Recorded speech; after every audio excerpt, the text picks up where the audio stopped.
I thought about that, too. I said, we don't see him anymore. Well, I don't think it's anything against us. I think he's freaking out over success. Chappelle was always a comic who was kind of like a club comic and everything, and and he got in some movies and stuff. And suddenly he had this show on Comedy Central, which he figured would be good for his season. Became a hit. Now, in the third season, they're saying to him, we're going to make... They threw him like $20 million or something to keep it going. Right. He had to renegotiate. And, plus DVD sales and all kinds of stuff. They gave him lots of money. Yeah, and I think he freaked out. Like he feels like he can't somehow make the show good enough. He's afraid he's going to fail. And he's just freaking out. He can't get the third season done.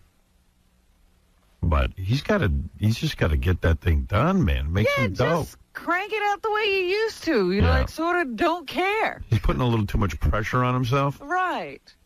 But that was one of the fun things about the show, was that it sort of looked like nobody cared. Yeah, I don't think anybody did. Well, no, a lot of people cared. It's funny. At the time, Comedy Central said the show was pushed back because Chappelle was reportedly ill, dealing with unspecified artistic control issues.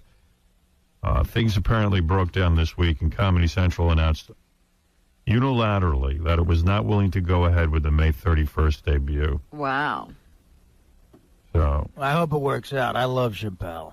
I've known him for a long time. He's a really good guy. He is a real good guy. I ain't saying he isn't. I just think he's having a nervous breakdown. Yeah, and how do you know he wants it to work out, Artie? Right. Look, I hope it works he's out. Like you. I hope it works out. I gotta make a movie. He's got pressure. Oh, really? Calm down. I gotta make all a movie. these comedians with their pressure. I'm finding I don't like success too much either. Yeah, you know what? You don't need I was in the elevator of the building yesterday. One of the guys that works here gets in the elevator, and we're just staring at the front of the elevator. And he goes, "You the guy making the movie?" And I go, "No." And he goes, "That guy's crazy." That guy's crazy. I know, there was a lot of comments about Artie. Well, guess what? He's right. Yeah. That guy is crazy. Because everybody kept saying, just where is Artie's problem? Well, Artie's just freaking out. It's deep in my head. Deep in my head. He's telling the story yesterday how Artie wrote a movie with a guy that I know. It's Frank Sebastiano. Frank Sebastiano, real funny guy. Then they wrote a small little movie. They got some maniac to pony up $3.5 million to go shoot the thing. Uh-huh. And you're welcome. And it's a small budget affair that Artie's really excited about. Sure. And Artie comes up to me and he goes, "Listen, I need 5 weeks to shoot this thing. It's my dream." I go, "Good. That sounds great. Congrats, He goes, "But I'm going to take 2 weeks off in July, then I have to take 3 weeks off." I go, "You kidding me?" I go, "Okay." And he goes, "Well, what do you think?" I go, "Oh, you asking me what I think, or are you telling me?" Yeah, either you're telling me you're doing this, or you're asking me what I think. I said, I could have just told you. I said, "I've never busted your balls about any of this," but I said, don't you think it's time maybe you set your priorities straight? You got a show here that loves you. We've got a nice rhythm going. It's a high priority. You could even make the argument that the movie will do well and will be successful for these people. They're going to want you to mention it on the show that is successful, and hopefully. But I would never bring that up. Yeah, but you would. In the course of talking, it would be like Artie's getting up to go do his movie. And I'm sure the guys who put up the 3.5 are hoping maybe you'll bring it up on the air. I ain't saying what they're thinking. All right. I'm just saying I would never bring that up. No, I understand, but I'm saying, hey, I did a movie. I realize I don't know what your movie is, but I shot. Yeah, Artie's in every scene. I said, "Artie, I said I was in every scene. I shot for 4 months. What I did was I did my radio show and then I shot." And he goes, "Well, we don't have that kind of budget." I said, "Well, I don't know what kind of budget you have, but you got 2 weeks off in July. You got a week off in August. You got Fridays off in August. Seems to me you could shoot the whole movie and not miss a show. Maybe even, if you got to leave a little bit early, fine, but come in till 9, 9:30, 10 o'clock some days. So just walk right out and go do your movie." I'm understanding of that. He looked at me like I put a knife in his heart. I know, you just killed him. He was like, "What are you talking about? That's not how I want to do this." I didn't see it going this way. I said, well, then you're not making the show a priority. And at this point, he goes, well, we are, in the past, I said, well, come on. I mean, we're at a different place now. And you never left for 5 weeks. Yeah, 5 weeks. It wouldn't be 5 weeks. Or 3 weeks, even. So Artie didn't like my answer. But I said, look, that's my answer. Well, you know what was funny? Yesterday I was thinking back on the argument. Artie finally just said, I don't want to do it that way. He doesn't. I know he doesn't. He wants to go to the set, be all perky. He wants to have one job. All pleasant. One job at a time, ladies and gentlemen. Then when he's done with his movie, come back to this job. Like, I was also you guys keep it going. I was also thinking about opening a roofing business that I could do as well. A lot of people thought it was very Stuttering John or Jackie Martling. Yes. The show will be here when I need it. Right. No. I don't expect that at all. No, I know. Of course not. I don't. No, I know. Of course not. But anyway, there's a way to work that movie.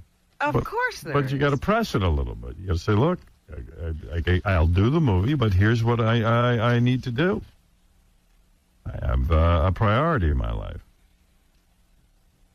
So Artie had a freak out and started saying yesterday that he's being quiet now, but he had a freak out. He was like, I don't know, man. I'm feeling a lot of pressure. Oh, he started screaming, my health is not good. I don't. Well, it isn't. Sorry, I'm not your mom. But my health has never been good. Right. I was like, what's different about today? Right. Well. So I'm working it out. I know you are. Yeah. Of course. You're the boss. I'm going to do what you want. No. Here we you do go. what you want. I told you that. It's up to you. I'm not. I never threaten you. I'm just saying, hey, if you want my opinion, I'm giving it to you. I know. I would make things work. Now he's doing what you want. Yeah. Don't do what I want. That's the Jackie Martling attitude. Jackie would say, all right, that's what you want. I go, no, I don't want anything from you. You do what you have to do. I'm very much like that. But people like to blame me. I don't know. What am I doing? I'm not blaming you for anything. You have to do what I want. You do what you want. Take a year off. You got to do what you have to do in life. Listen, you're certainly a guy who's done what he has to do. Oh, yeah. I'm a mover and a shaker. No, I mean, listen. You're your own man. I know that. That's why I like you. You have certain priorities, you know. Yeah. So, all right, enough with Artie. But it was funny because a lot of people were doing the whole Jackie Martling. I heard a lot of Jackie's name. Yeah, I did too. Yeah, that's always disturbed. That's a real hurt. It was called Artie Martling. I heard a few stuttering Arties too. Stuttering Artie, yeah. I heard that. What was the other one too? Benedict Artie. Benedict Artie. Shelley Lange. Shelley Lange. The one that Fred said that is the funniest because it's not the least bit creative. He just called me McLean Stevenson.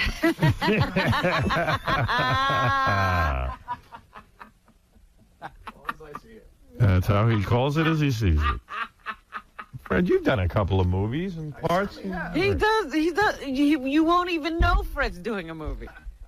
Oh, no. Oh, absolutely. No one knew. You can tell by IMDb that I've done about 6 that nobody's seen. Yeah, didn't interfere at all. He doesn't even mention it. Got a bunch of email. Oh, got to take a break. Okay, we'll be back right after these words. Here's Robin calling in sick. Hi, Gary. This is Robin. Hope you can hear this. Obviously, I am under the weather and don't think I should be at work tomorrow. So here's your heads up. Hopefully you get this in a timely fashion. I'm going to try to get this out of me and be back by Tuesday. Bye-bye. Come to the United States. What's happening over there? Did you hear that, What Fred? were the reviews? I hope that's not true because it's hardly worth 2 shows in England and then they're going to disband. 4 shows in England. 4. I haven't heard any reviews. Have you? Nah, how could that be bad? Crying out loud. Clapton, Jack Bruce, and Ginger Baker doing all Cream songs. Well, they might not be up to snuff. Sure they are. I bet Come they're on, fine. what's the matter with You're you? too funny. I love that band. I wouldn't care. I don't care. You don't even care if they can't perform anymore. Yeah, I got a call from a friend of mine who said she was going over for the concerts, and she goes, I don't even know who they are really. And, because she's younger. And I went, Then why go? I was so angry. I was like, I should be there. She's just going because it's a happening. Yeah, well, I think she's working over there and someone invited her or something. But, she's going. People invite you to things all the time you don't go to. She's going because somebody told her it was important. Yeah.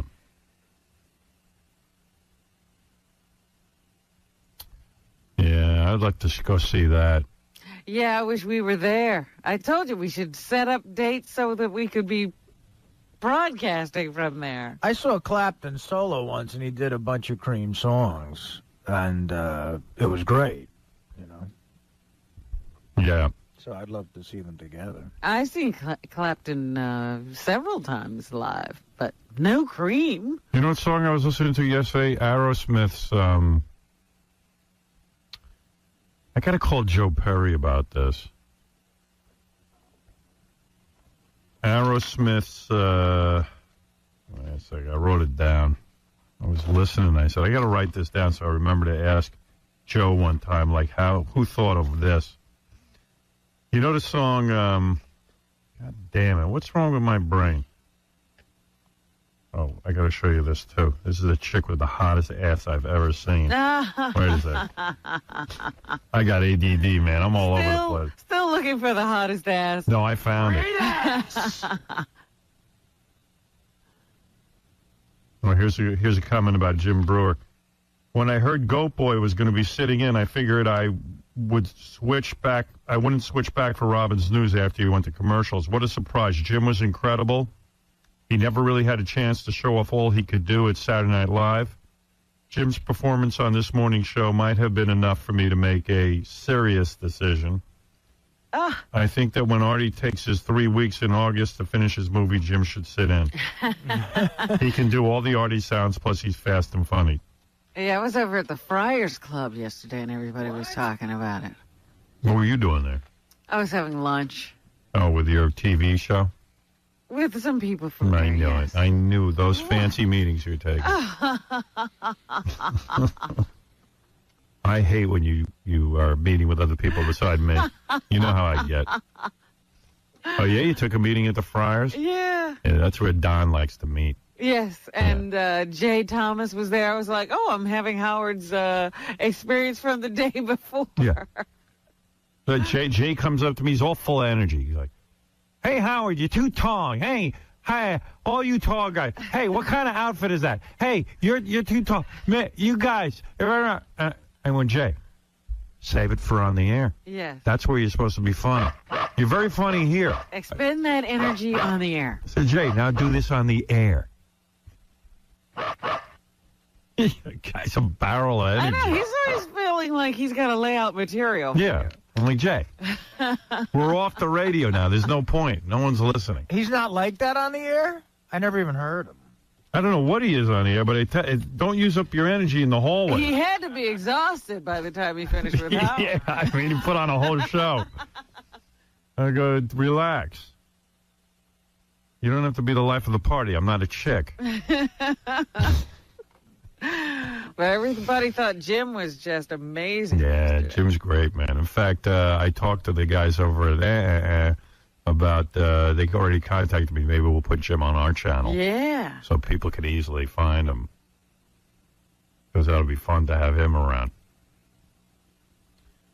Most people really love Jim. A couple of people wrote in, said they didn't. They said they had to turn the radio off. He couldn't calm himself down. But for the most part, everybody loved him. Oh, I know this. I was thinking about Sweet Emotion. You know the part where it goes, you know how it sucks backwards? I wonder who thought to put that in. You know what I'm talking about? Here it goes. Sweet. You got that song? Oh, yes, I know what you're talking about. Yeah. Emotion. It goes. Right. That whole, you know what I'm talking about, Artie? That's one of my favorite hours. But don't you wonder, like, sometimes, like, who thought of that? Yeah. Who thought of? I was watching this homeless guy walking down the street the other day, and I went, like, this guy makes homelessness attractive. You know, some guys can pull it off.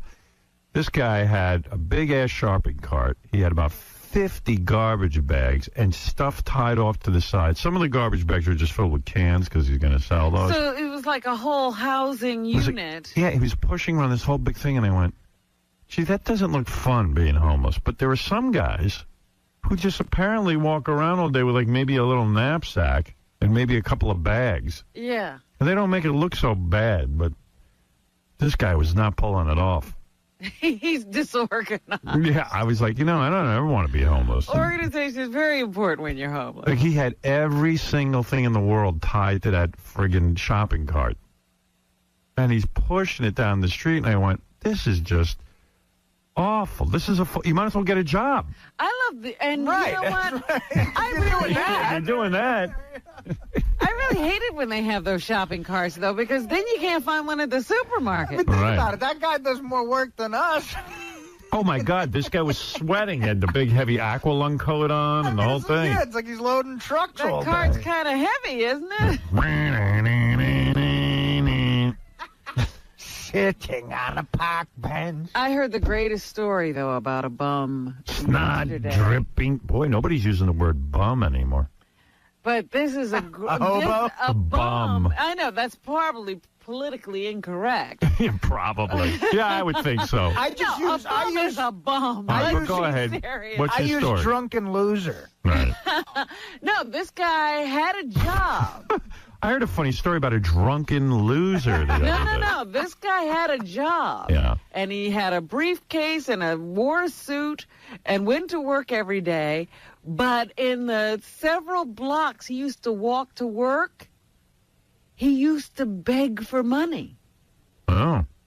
And so every day he would beg for money on his way to work, go in, work all day, and then beg for money on his way back to the train probably. And then he disappeared, and one of the guys who used to watch him every day, because he had a store where he used to walk, Right. went to one of the people he used to go to work with and said, whatever happened to that guy? They said, oh, you mean the bum? And he said, yeah. He said he retired and bought a mansion I see. in Costa Rica or someplace. That ain't right. Living Hey, the high how you life. doing there? Bobo the businessman. How are you there, Howard? Hey, Bobo. Listen, I picked up the new hot issue of FHM magazine.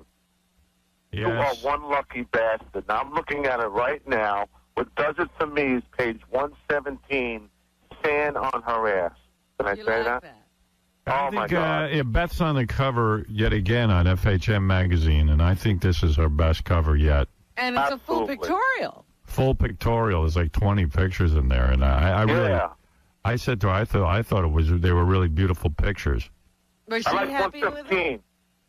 Yeah. Page Nice to hear you say 115. that, because around here, there's a weird vibe. That, like, I brought in the magazine, and the guys Right. barely look at it because I they think know. they feel funny around you. But I think I caught Gary looking at it this morning before I came in, and then he quickly threw it down. Was I right about that? You know what? I didn't notice. He was like standing here. No. That wasn't you? No. Because I saw you standing by my stuff, and you were flipping through a magazine, and I went, No, that wasn't me. all right. But I will tell you, oh my gosh, I had the wrong month. Somebody switched my calendar. That's calendar. May is the most amazing thing I've ever seen in my life. I got to show it to you. No. Yeah, it kind of freaks me out that Gary has Beth's calendar just sitting right in front of him every day. Hey, Howard, I like page 115. It's great with her long hair covering her breasts. That's nice. Yeah, I like they did a that good stuff. job of those pictures. Beautiful. Yeah. I told her it was a good spread. Oh, yeah, that's a nice shot. Wow. Yeah. And I like how she says she walks around your apartment, man, with a tank top and no bra on. You lucky bastard. Yeah, but I didn't know that was a thing that she does to keep our relationship alive. Like, I thought she just was walking around looking That hot. was like the way she'd be. Yeah, like she's cooking sometimes, and which turns me on when a woman cooks. And she's cooking sometimes, and then like I see, hey, that's kind of hot. She got no bra on, Really? and like sometimes the top will fall down, and the boob is hanging out, and I go, I go, whoa, and I get really turned on. Like I have to have you now. Apparently it's working. And then I read in the magazine she's saying, hey, that's a thing she does to keep the relationship hot. What are you doing to keep the relationship? And how I wash my ass every day. He also says you're very creative as far as having sex indoors. Yeah. Because once outdoors you guys were messing around and some idiot was in a tree taking pictures. That's true. Yeah. New York Post had it on the cover. I can't believe it. Yeah. Wow. But I tell you, I met her twice, man, in person. She's a sweetheart. Yeah, she's really good. I got a good thing going. I know that. You do. You got a great life, and lucky Hopefully you. I won't screw it up. Bobo met her twice. That means you gotta beef up security. Yeah. No, I was in Manhattan a couple Is that weeks what you thought he was going to say? I met her twice. You better beef up security. Yeah, that's what I was in when I hear Manhattan. Bobo met her twice, I'm like, you doing something wrong? No, I think Cammy's by the last week, a couple weeks ago in Manhattan at the animal thing, you know? Hey, as long as we're talking about hot chicks, Richard Christie sent me a picture of this chick. It's one of his creepy emails to me. It goes, Oh, it's something he discovered? yeah, but he's right. He goes, my breath was taken away when I found this picture today. I know Playboy airbrushes, but this ass looks pretty damn perfect to me. Her name is Stephanie Flickinger, Flickinger. Check out this chick's ass. All right, let me see. I don't know how old this is. I love asses. I've never seen an ass on a chick like this. Look at this. Look at this chick's ass. Oh my God! It's insane. What? What does it look like? That's painted Not on. bad. I'm saying it's one of the best. Yeah, definitely top 10. Yeah. Hey, Robin. This is what your ass is supposed that's to look an like. ass that Does you yours would look like like? that? No. No? Well, that's a shame. But that looks like almost a rubber ass. I know. It's so perfect. Let me see that ass. Look at that ass. Let me take that. Seriously. I'd like to see other shots, though. Hey, put it up on page 69, man. Well, Yeah. that's what I think. Richard probably went looking for that ass to see if it was real. Yeah, I was looking to see if that was real ass. Man, I know asses. Wow. I don't know. That is perfect. Oh, my God. Come on, Robin. Look at that thing. Come on, I honey. wouldn't mind You perfect know. asses. You know. That doesn't look so good to me. Really? Boy, that looked like I could really go to town on that ass. Oh. Madon. Stephanie Flickinger. I don't look at that ass and say I'd like to have that. Boy, that's some ass. Where'd you find that picture, dude? What were you busy? It was on the Playboy site yesterday. Yeah. It looks There it like Is she a new chick or is that an old picture? I think that's an older picture. I think she's been around for a few years, and I think she's just on their website. I don't even know if she's in the magazine or not, but Man. it looks like two apples. It's like a perfect ass. I would wipe this ass. Now, let me ask you something. Did you go looking to see if that's real or airbrush? Did you go try to find more ass pictures of her? Well, yeah, Yeah, I try to find some more ass pictures. Aerial ass shots. You know when you put two apples together, they sort of look like an ass? I went to the supermarket and created my own Flickinger. Yeah, I got two big watermelons next to each other. It's hot. Yeah, and then I put her picture under my ass microscope, and I saw no imperfections. There was no blemishes on that ass. Yeah. Instead of a girl, I go to the supermarket to the fruit section. Kiwi fruit. Apples don't say no. I'd rather have a really hot piece of fruit than an ugly girl.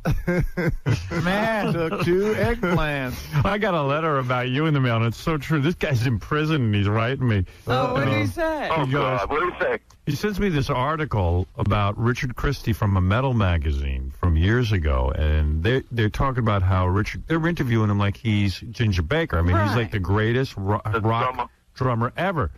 So the guy goes, I found this article on Richard Christie, and he says, this guy was a legend in metal. He was in Control Denied, Incantation, Iced Earth, and Demons and Wizards. These are all top-of-the-line death, black, power metal bands. Demons and Wizards. He's obviously an extremely skilled and very accomplished rock music drummer. So the question is, how in the hell can this guy not get laid? I know. Even the most disgusting, ugly, smelly, stupid, fat, lazy, and so on guy in a band that never makes it out of the local band scene gets chicks. Chicks love dudes in bands, any band. What's up with Richard? Richard. He surely isn't gay.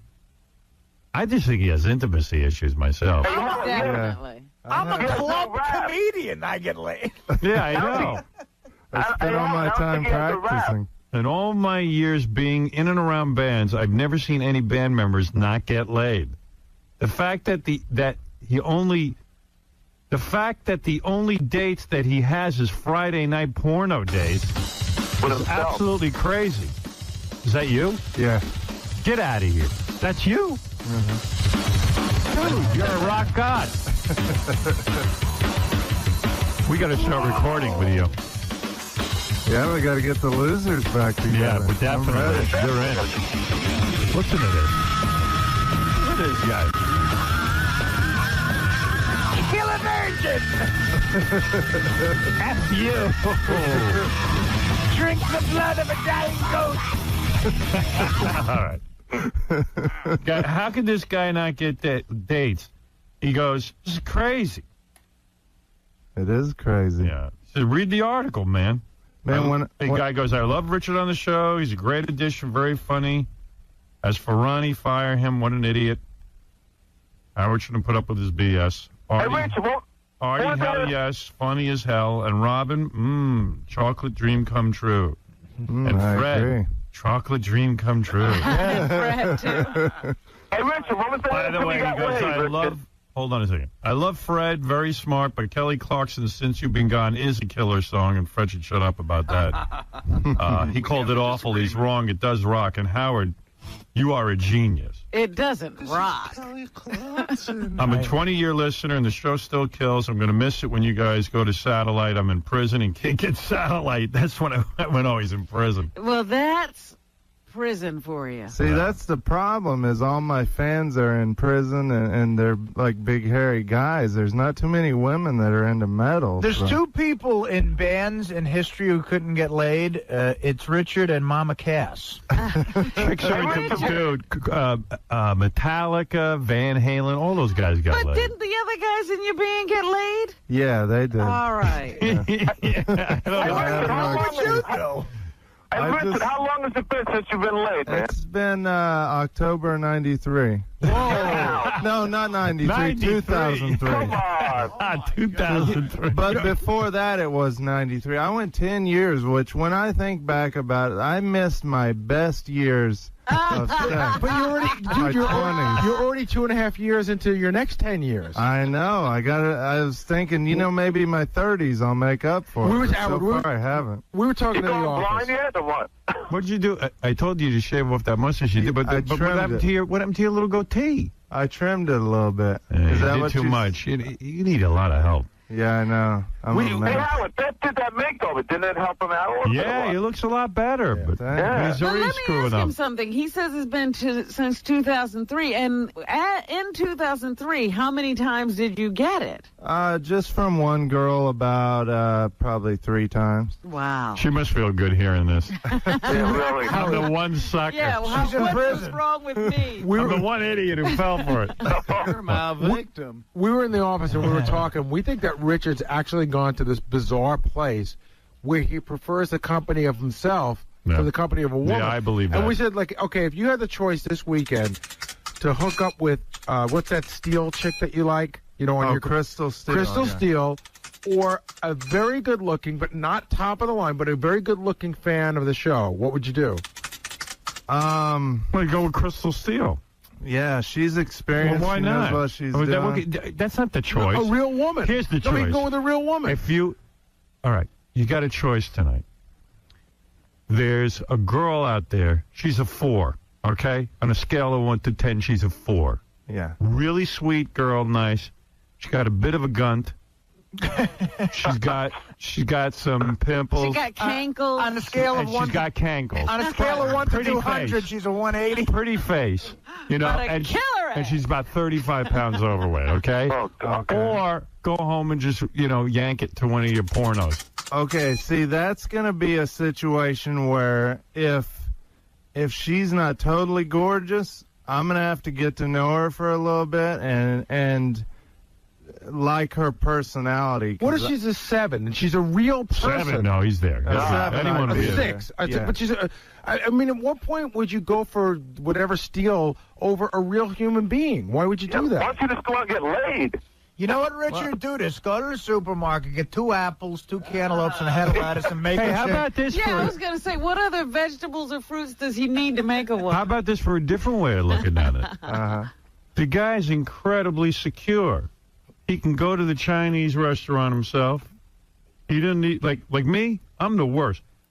When I was single, I couldn't go 20 minutes without a girl, and not because it can't be a sex need. It's because I need someone to hold my hand and take me through life. You need your security Babysitter. blanket. Yeah, my security blanket. Yeah. Maybe the guy's healthy. He doesn't need that. Well, there's a little, there's going too far. There's you. You are the wrong end of the spectrum. And he's at the and other. he's I'm the at wrong end of the Right, spectrum. right. Yeah. Well, after 10 years, after going without for 10 years, I really learned to enjoy being with myself and being by myself, and I got used to it. And I was like, if I'm going to go 10 years without, when I finally do get laid, I'm going to make sure it's like the most amazing looking chick, one of the most amazing I've ever to see seen. this girl. Yeah. Oh, She man. was really hot. Yeah. Yeah, it was worth the wait, but it's like... Yeah, but in a band, you should be able to get girls. Make a chick and then That's turn her fine. into a nice salad. And you should be able to get hot Smack chicks in in a the band. band. That's right. See, What do you want, Dan? Yeah, I don't know what it is with Richard because I don't think he's that bad looking of a guy. We joke around. I was out with this girlfriend of mine the other night. We were watching a band play, and she was checking out the drummer. She was not particularly hot for this guy, but she's like, drummers are so hot. A guy can go from being a 1 to being a 10 just by being a hot drummer, just the way they move. Yeah, the way that's they work got to the drums. happen once in a while. Absolutely. And I said to her, Richard is one of the greatest metal drummers ever out there. Richard's who I work with. She goes, oh, but not him. I don't care how good he is. You know what I think does it too for a lot of chicks is like this accent, and I think I'm too nice too. I mean, Robin probably knows that. Like, if you're real nice to a woman, they're going to consider you more of a friend. No, nice is good. They like that. Creepy is what they don't like. No. He goes, you know what Ganji does, where he talks you beyond the point where you think of him as a guy and becomes your friend. Out your chair for you? See, I do that. I pull out chairs for women. All right, listen. Maybe I got a guy You'll for get you. a girl. Don't worry. It'll Hey, happen. Howard. Yeah. I don't understand. He's on the show. He can't get laid. He was in, a metal band. He got Double A walking around with his card with your picture on it. He gets laid like no tomorrow. I know. See, I don't try and use things. When I was a drummer, I never went up to a girl and said, hey, do you know I'm a big drummer in a metal band? You know what? That's But just why foolish. wouldn't you? I know, I should. But Why become a drummer in a metal band? No, but I got to figure traveling around with the band and doing press and, Absolutely. and chicks do come to the concert. Yeah, they do. I just never could get past that point of just talking to them and say, hey, let's go, in the back. Well, whatever. All right. Look, We're not going to get to the bottom of it today. Richard, when I got a job on the show, I walked into the bar with a megaphone and said, only one drink. I don't want to be hungover tomorrow on the Howard Stern show. I should get a T-shirt or something. Huh? Even I've told girls I'm a drummer in a metal band. I've gotten laid. All right. Thank you, Bobo. Thank you, All right, Richard. man. All right. Bye-bye. I'm the greatest metal drummer ever. Tommy Lee. Iced Earth. All right, I got to play you this, and then Beetlejuice is stopping by, Gilbert Godfrey's stopping by. We have a bunch of things to get to, but I got to play you this. Oh, but maybe I'll play it when we get back. You know how Sal and Richard busted Gary the retard's balls the other day? Yes. By putting him back on hold every minute? Well, this now continues because Gary called to Gary keeps calling to complain that he was put on hold. Uh-huh. And so they hooked him up with the Rosie O'Donnell retard tapes. Oh, no. So he can complain.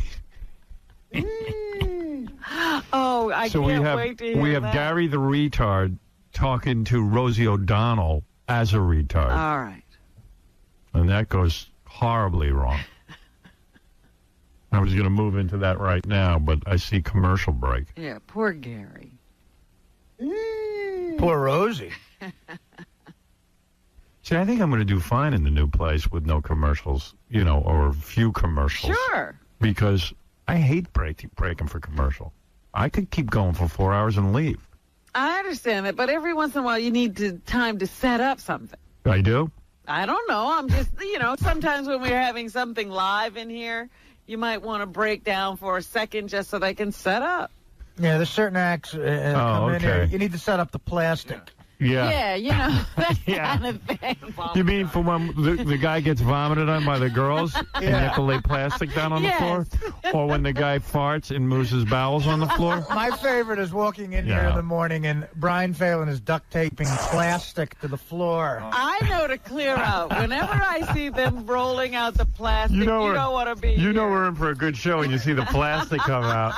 Yeah. People are like putting hazardous waist suits on. And Right. They got the yellow tape. Looks like a murder's going to happen. We had one, there's a camera guy that they hired to do the handheld sometimes. Yeah. And it was a bit where me and Benji were throwing, I don't know, Bavarian cream donuts at some guy.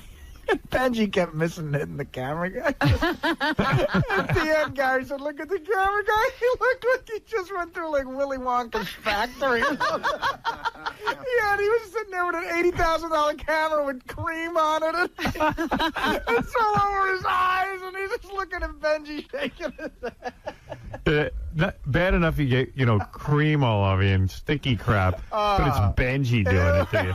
And then they thought Benji was doing it on purpose, but he denies it. Yeah.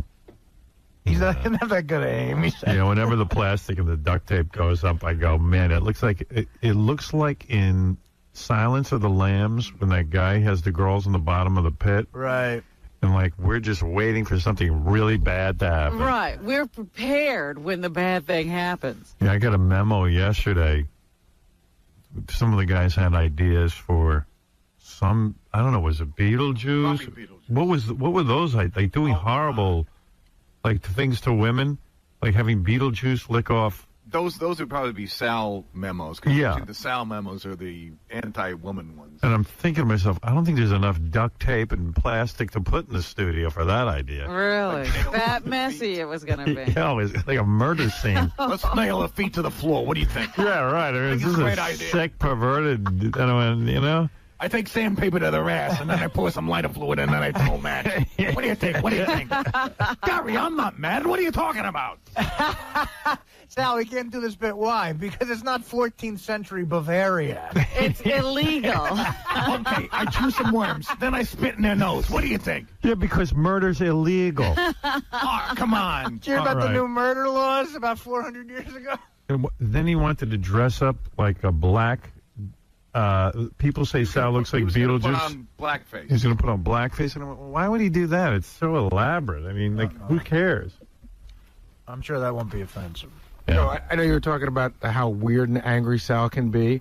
So we went over contest entries yesterday from a lard ass to a hard ass. Yeah.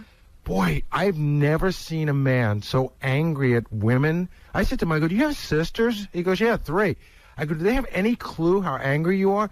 You just turn on the tape, and it's like, the F and C word, turn that pig off, she should die. I mean, not even clever stuff. She should die. You were being creepy yesterday. Out of your mind, Bowie. Wait, Will, Jason, anybody come in and tell me if you heard what I heard? I just used basic slang that we were having pizza, we were drinking, and I just said a few comments. I'm not angry at women. You had something to say about every single person that was up there, and all of it was I could say right. that. Like things like, he goes, I'd like to spit on her. He's like, yeah, I'd rape her. That was his approval. Oh. That was a great, I'd like to rape her. Wow. It was exactly like that mass murderer. He didn't want to date her. He just wanted to rape her. You got some issues, dude. I have no issues, Howard. Spit on women. Yeah, but spitting is hot. I mean, to me, it's hot. No, it's not. Are we going to find out one day that, we actually employed a serial killer? I'm not a serial killer. I'm He goes to those booths in Times Square. That's pretty close. I think we're finding out today, Rob. Yes, Richard. Sal watches the angriest porn, too. Yeah. Oh, my God. He was What kind watching of porn? one yesterday, and I can't even describe what was going on, but it was. What was happening? Oh, it was a girl. They sat down a girl. They got her all naked. He goes, oh, you think you're hot and everything? She goes, yeah. He goes, what are you? And she goes, a porn star. He goes, no, you're not. You're a whore. He goes, I got a special gift for you. Yeah. And a black dwarf comes out of the closet. So you're into humiliating chicks. Oh, so this And is the black dwarf is mean, too. The black dwarf has to stand up on the ledge of the couch so he can position himself properly. Yeah. And she has him. He says things to her like, did you ever think when you were in high school this is where you would end up, And then he'll say something like, he goes, the cameras are off. What's your real name? And she'll say the real name. He goes, the cameras are on, you stupid whore. Stupid whore, right? Yeah. And then what does he do? Does he have, like, nasty sex with her?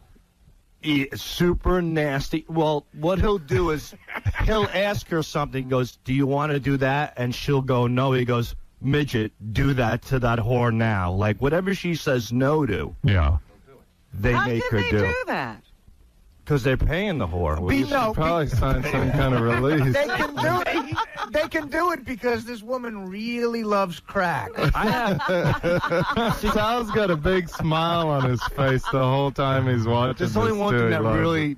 There's only one thing that really turned me off. It kind of like. Yeah, let's hear what turned you Yeah, off. really. I gotta know. It creeped me out, All man. right, let me hear. There was this chick yesterday I was watching. She was so hot. Remember, Christy? Yeah. Oh, man. And then in the end, they're all done, and her mascara's all over her. She looks like she was just dragged through a toilet, dunked in and out, the works. And this is where I'm at my peak. Like, I'm ready to go. My dream. Yeah. That part didn't turn him off. I'm ready to make the glaze here. So, anyway, he goes, look up the camera, you whore. And he goes, are you proud of yourself? She goes, yeah. He goes, you going to go home and tell your dad about this? And she goes, my dad doesn't watch this. And he goes, oh. He goes, then why don't you tell your son about it? I'm like, oh, my God. It was just to see that lady. You mean for a second you actually saw her as a human being? Yeah. Oh. For a brief See, they ruined it. Wait a minute. You were ready to go and Richard was there? No. Well, he doesn't have a problem with that. Wait, but you just said Richard, remember this? And I'm Well, I'm he ready invited to go. me to the booth. He invited Richard to go down to the booth. Yeah. And There's he's nothing been wrong with watched that. before. Buddies. Would you guys, have you ever shared a booth with a guy? Like, what you guys are in one booth? Back in the days in Wall Street, like 3 or 4 at lunch would go and hit the booth. Holy Together you would mackerel. fit in one booth? One time a girl went. And Wait a watched you second. guys? No, we don't watch each. I mean, one time this girl, she was a Dude, cold you're like caller. Bob Crane. You ever see that movie, The Hogan Yeah. Hero guy? I tell you, one time I went to the booth. This was real You weird. wait, see, you went to a booth with like a couple of your buddies, and Yeah, you're like- all in the booth doing it. Those booths No, are not in small, the same too. booth. There's a whole string of booths. Howard, understand something. Wait a second. Understand, Howard, it's a circle, right? Right. It's So like the men's room. a window goes up and down. So when the window goes up, You see everybody. you can see everyone else in their window. Right. Were you can guys see the guy talking on to the each other other? side, he said. One time my head almost got stuck because there's a timer. So I stuck my head in the window and the plastic thing came down. Bonked in the head. Yeah, it got me in the head and it wedged my head a little bit. So thank God I got it out in time. I think I would have been decapitated. You could have had a big lawsuit. You'd how many 25 senses they get all day? Those were the good old days. You were going to say one time, you were about to tell us one of your Oh, one What's it cost to go to a booth? For me, $2, I'm Okay, done. right. Now that you can slide the dollars in, you don't have to get the coins from the Indian guy, and that's the most humiliating part. Because you want to get in, you want to get out real quick. Wow. You got the whole walk. You're looking down at your shoes. You walk real fast, but then you have to stop to the Indian guy. Go, give me tokens. And then Yes, loser. Give me tokens. Here's your jerkin token. And the tokens are always greasy, so it's Of course. oh, it's bad. Here's Ronnie. We make them boil the tokens. I got a theory on this whole thing with him. Yeah. So I heard Sal has a really hot wife. Yeah. Yeah. Has anyone seen Sal's Yes, I wife? have. I Is have. she hot? Yeah, I've she's met her. really pretty. It's been Very 6 or pretty. 7 years, but she was adorable. Yeah, I remember meeting Sal's wife and wondering why she was married to him. I met her at a gig in November, and she's very pretty. Yeah. Yeah, go ahead. So here's my theory, okay? Sal watches movies like this because this is what happens to him. It's a reverse situation. She yells at him and constantly tells him what to do. Right. So he likes to watch girls get humiliated all the time. You know what? Ronnie's got something there. Like, Yeah, the, he's night, probably like right. the night he wanted to stay at your apartment, he had to go home and throw the garbage out. He couldn't stay in the city because she called him from L.A. Right. Because he had to go home and throw the garbage out. She called him and told him, you can't stay in the city. You got to go home and throw out that So garbage. he's angry with women. He's angry He with is. women. He is. Mother probably And did he the might same be, thing. He might even be gay. Right. I was walking by the The Howard. guy might be gay. Well, I was just Why How is does that? anger and gay go hand in hand? Because he goes to the Because you're booth. angry. Because he goes to the You're booth. angry, but I love you're angry women. at women. No, I'm You're not. angry I at love women. women. Well, he's so angry at women, he's going to show them You by want to see being them with get, guys. You want to see them get punched and beat and No, dragged I through don't like toilets and everything. You do. You said you were watching it. I like humiliation, but not pain. Like, I have a fantasy where I want to take a girl Go ahead. into a tub All right. and, you know, the works on her. You know what I mean? But then, here's my fantasy. The plumbing is busted. Right. So she goes to turn on the shower to clean off, but she kicks me on. Sal, come on. It's sort of like me putting my stamp on, like, get out, you whore! Wow. Smell like a pig. I mean, that's what I like. But See, I'm that's not. what- This is where You're it's- not angry? No, it's He not wants- anger. It's just, He wants to yell at his wife like that, but he can't. Why'd you do that to your wife? Howard, I will tell you this. I will tell you. I walked by and then South. she kicked his I want ass. to yell, smell like a pig whore, and you're Howard, not angry? on my wife's birthday, Howard, I said to my wife, How do you not see you're angry with women? Howard, it was my wife's birthday. I'm laying in bed, and she's getting ready for bed, and I tap the pillow, tap, tap, tap, and she goes, it's my birthday. For tonight, that's what I don't want. Oh. Her birthday gift was not having sex Her with birthday gift was not having sex with you. Oh, me. how could you be married when your wife feels that way about you? But we have some good times. I'll tell you. Howard, You remember the good Yeah, times? go home and throw the garbage out and have some really good times. Name the last good Don't you have a time. car to change? Come on, Name, get out of here. no. Name the last good time you had with her. 2 nights ago, really good. Yeah. what'd you do? Made her go home smelling like a pig. What I do? I Go home and smell like a pig. I am home. Does she buy into any of your fetishes or no? No, she just thinks I'm. She goes, look it. She goes, I don't want anything to do with you and your weirdo crap and your. She calls it the Jerry Springer Trailer Trash Radio Show. She goes, leave me out of that garbage. I want nothing to do with Do you ever? Does she realize you go to the booth? Yeah. Or do you go home and tell her that's just made up for the year? Yeah. I said, look, I go, it was a long time ago, and I'm just fast forwarding. You know. Right. Hey, can I Howard? Doesn't realize you go there now. I don't. He go asked there me now. 2 weeks ago. Can I tell you one funny story about him too? You know, his wife. Isn't it sad you gotta like lie to your wife? Like your wife's the last person to really know who you are. That's what sucks about marriage. Yeah. Your wife can't know who you are. No, she can't. They don't want to know. She knows now. Oh, they'd never marry you if she actually knew who Sal was. She wouldn't be married to We him. know you better than your wife does. And we you don't can't want even anything to do with you. You can never tell. You can never tell your wife your fantasies and your sexuality. and Every time my wife says, you don't talk to me, we're in the car. As soon as you express yourself, they start breaking your balls. Right. I go, that's why I don't talk to you. That was the wrong thought to right. have. You know, every time you express yourself to these people, they start yammering away. My eardrums start rattling. I'm like, shut up. What do you want me to say? You know, if I talk, I'll incriminate myself. That's why I don't talk. What the hell's it talk about? I want to strangle you? You drive me crazy? I'm in a house with 3 kids that don't shut the hell up every time I get home. You want me to say that? No. And then I don't get laid on top of it. I will tell you, Howard. I walked by his desk one day, right? Yeah. And he was talking to his wife on speakerphone. Yeah. She can give it to him, but I'm Oh, God, you gotta tape She that can for kick us. some You gotta ass. tape that, Sal. I don't know. What was she saying? It just was. She's got a very firm voice, and you could tell it's a whole thing because he's Mr. Big Stuff in here, but he's like and she was just. I can't remember what it was about. I walked by Firmer than Scott the engineer's wife. It's on that level. Wow. Wow. It was about the booths. Oh yeah. She says, you know, I got to why go to he watches movies like that. Yeah. She said, I have to go to school. I have to pick up our son and look at their mothers. Right. And then their mothers look at me and say, here's the lady married to that perverted psycho who goes to the booth. She goes, is that, you know? That's right. And I see your son on the swings playing with kids. And I look at my boy and go, his father is some psycho pervert on the Howard Stern show that goes to booths with people. Yeah, I don't and want guess this. what? She goes, keep me out of this life. I go, I'm not asking you to be in it. I mean, what do you want from me? Right. I'm just doing my thing. This ain't The View. This ain't Barbara Walters. This is Howard Stern. You aren't Star Jones. But I love my wife. I mean, this is just my opinion. I don't want to come off as somebody who doesn't like my wife. I always thought of Sal as Star Jones. No, you're not coming off like that at all. Howard, he's got another weird dynamic going on in this whole world. Like, if your wife was really your soulmate, she'd go to the booths with you. Yeah, but these guys, you guys wind up with Go to the women gas chamber with me. who don't want you. Yeah, you know. They want this imitation you make up to get them. Did you guys ever watch porn together, or do you try to get her to watch those movies? See, your wife would do the things for you that you want that would make you never go to the booth. That's what's not happening. Right. I don't mind. I enjoy going to the booths. I don't mind. But why? You enjoy going to the I get booth a kick out to of it. be the guy that you can't be at home.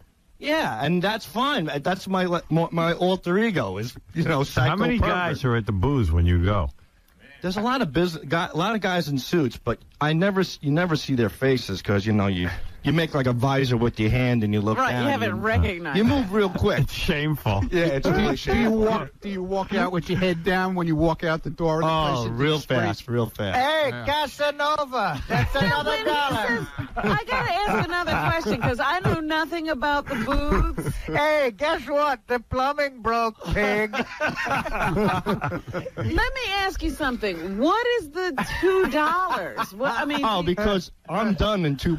$2. No, In increments of quarters. It's increments. That's probably like 10 but minutes. that's what I don't know. Quarter to 3 minutes. It's 3.5 minutes a buck. 7 minutes, I'm done. Okay. And I try to time it where I'm down to the last second. Oh, really? Get all your money's worth.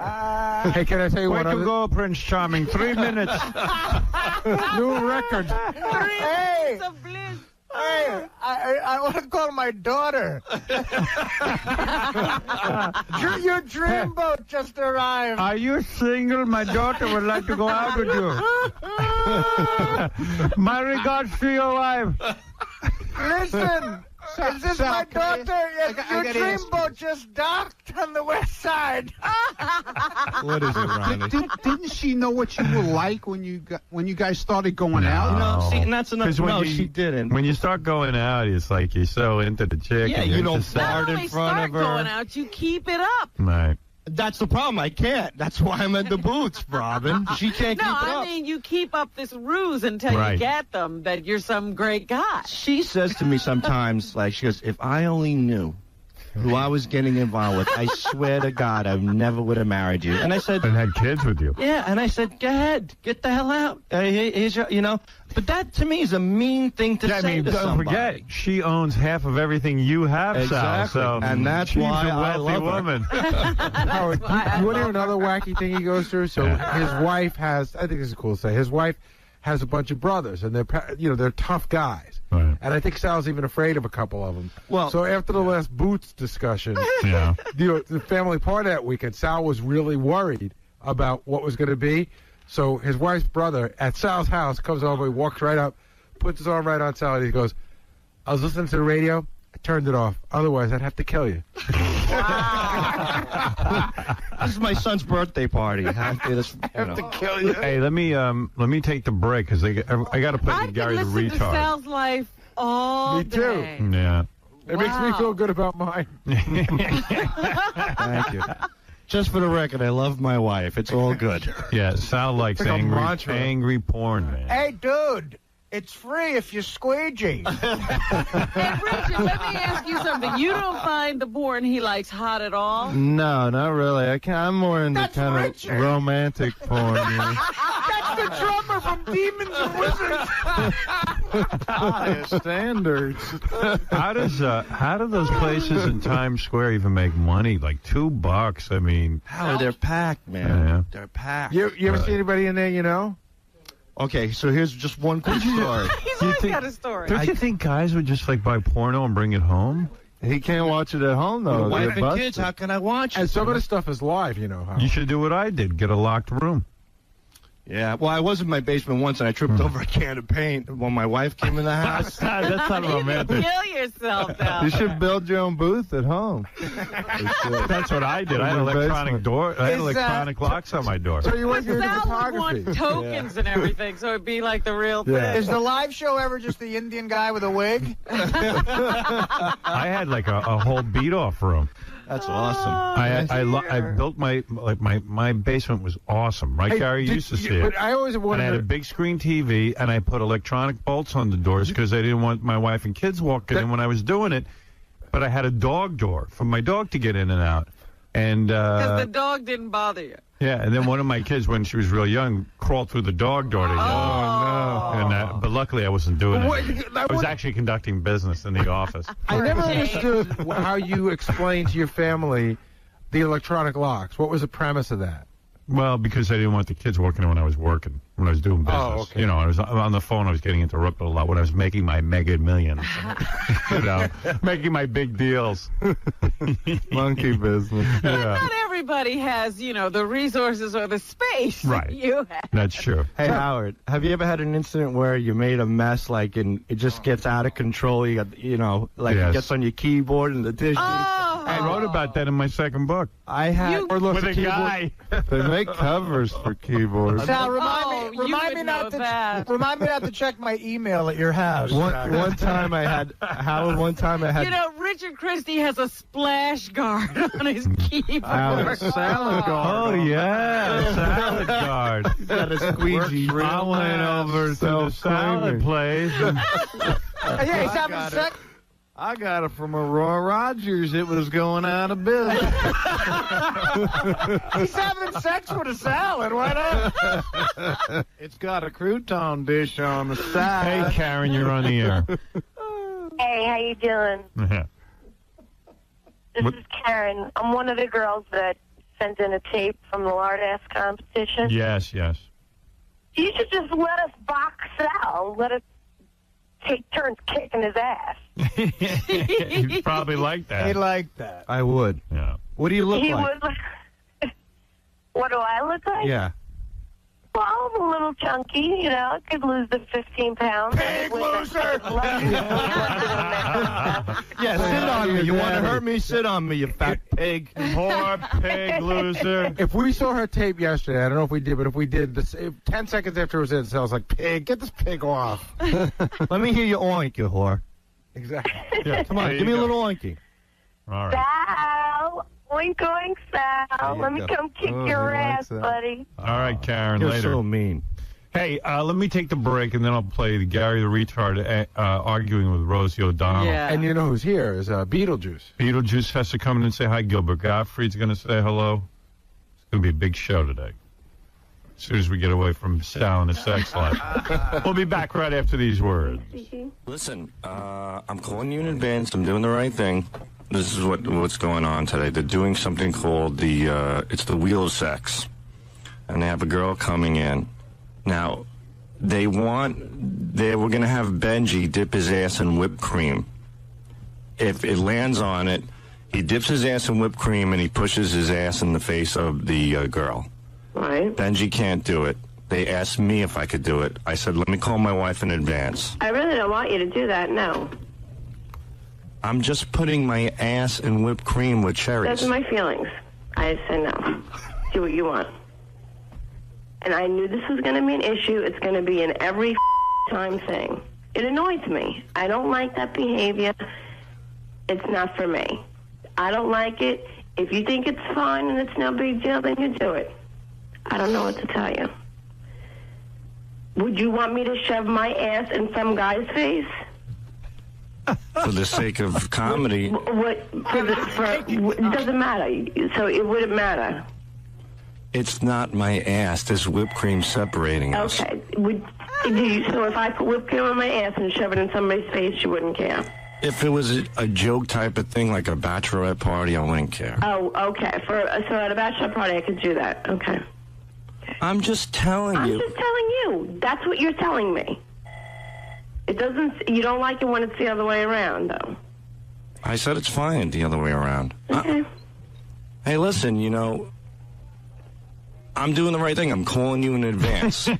You don't want to. And when I tell you my feelings, that's what happens. You tell me I shouldn't feel how I feel.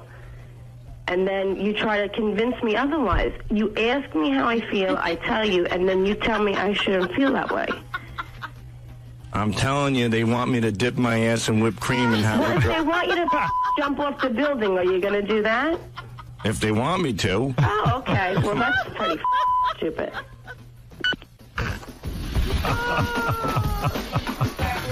We got to get her on the show. She's great. Yeah.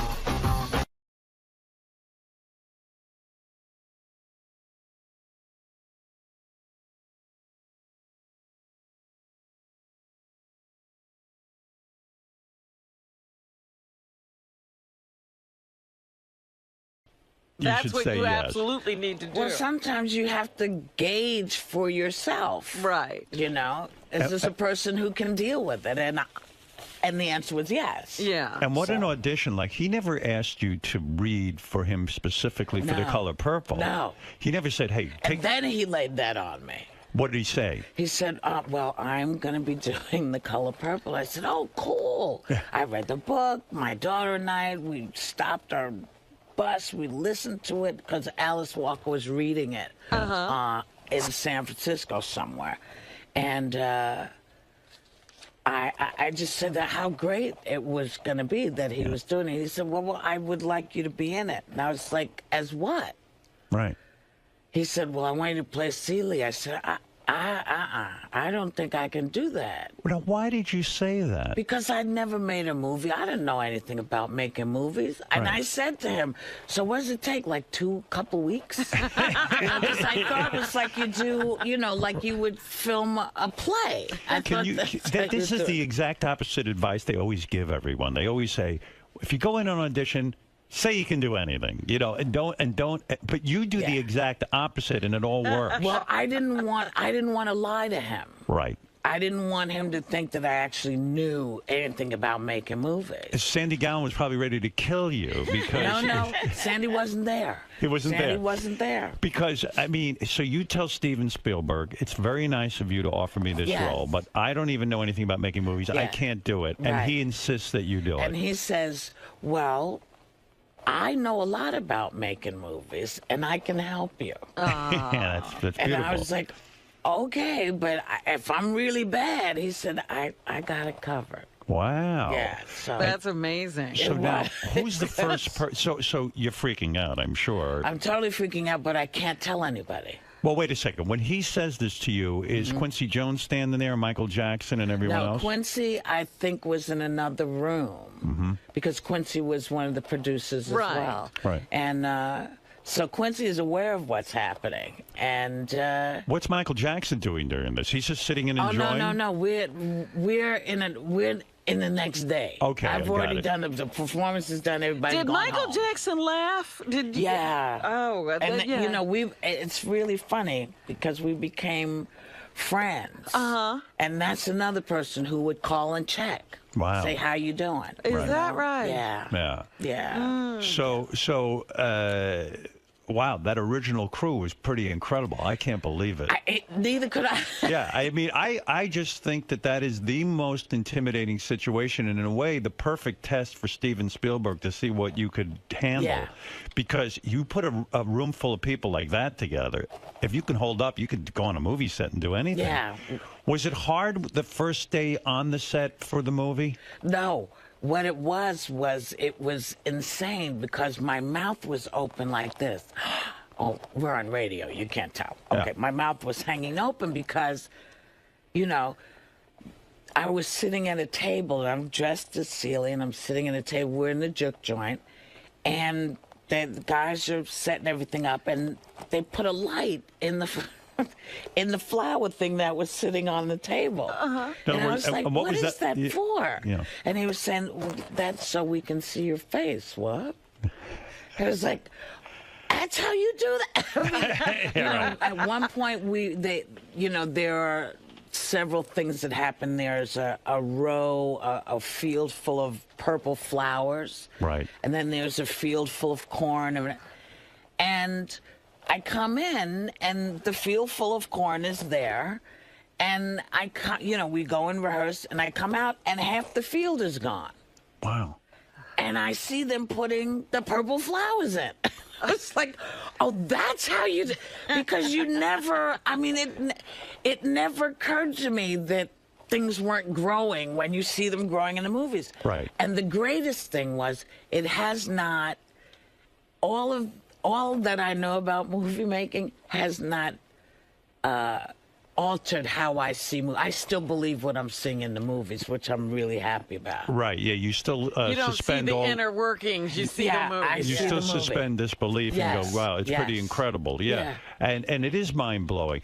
So when they send you the script, when you get the part, you can't tell anyone. Why can't you tell anyone? Because Stephen wasn't ready for folks to have the information that he was doing. So you don't even tell your mother, you don't tell I tell my you tell your mother, that's it. But anyone else, that's it. I couldn't tell anybody. So, in the newspapers, I would see, Diana Ross being considered for Celia.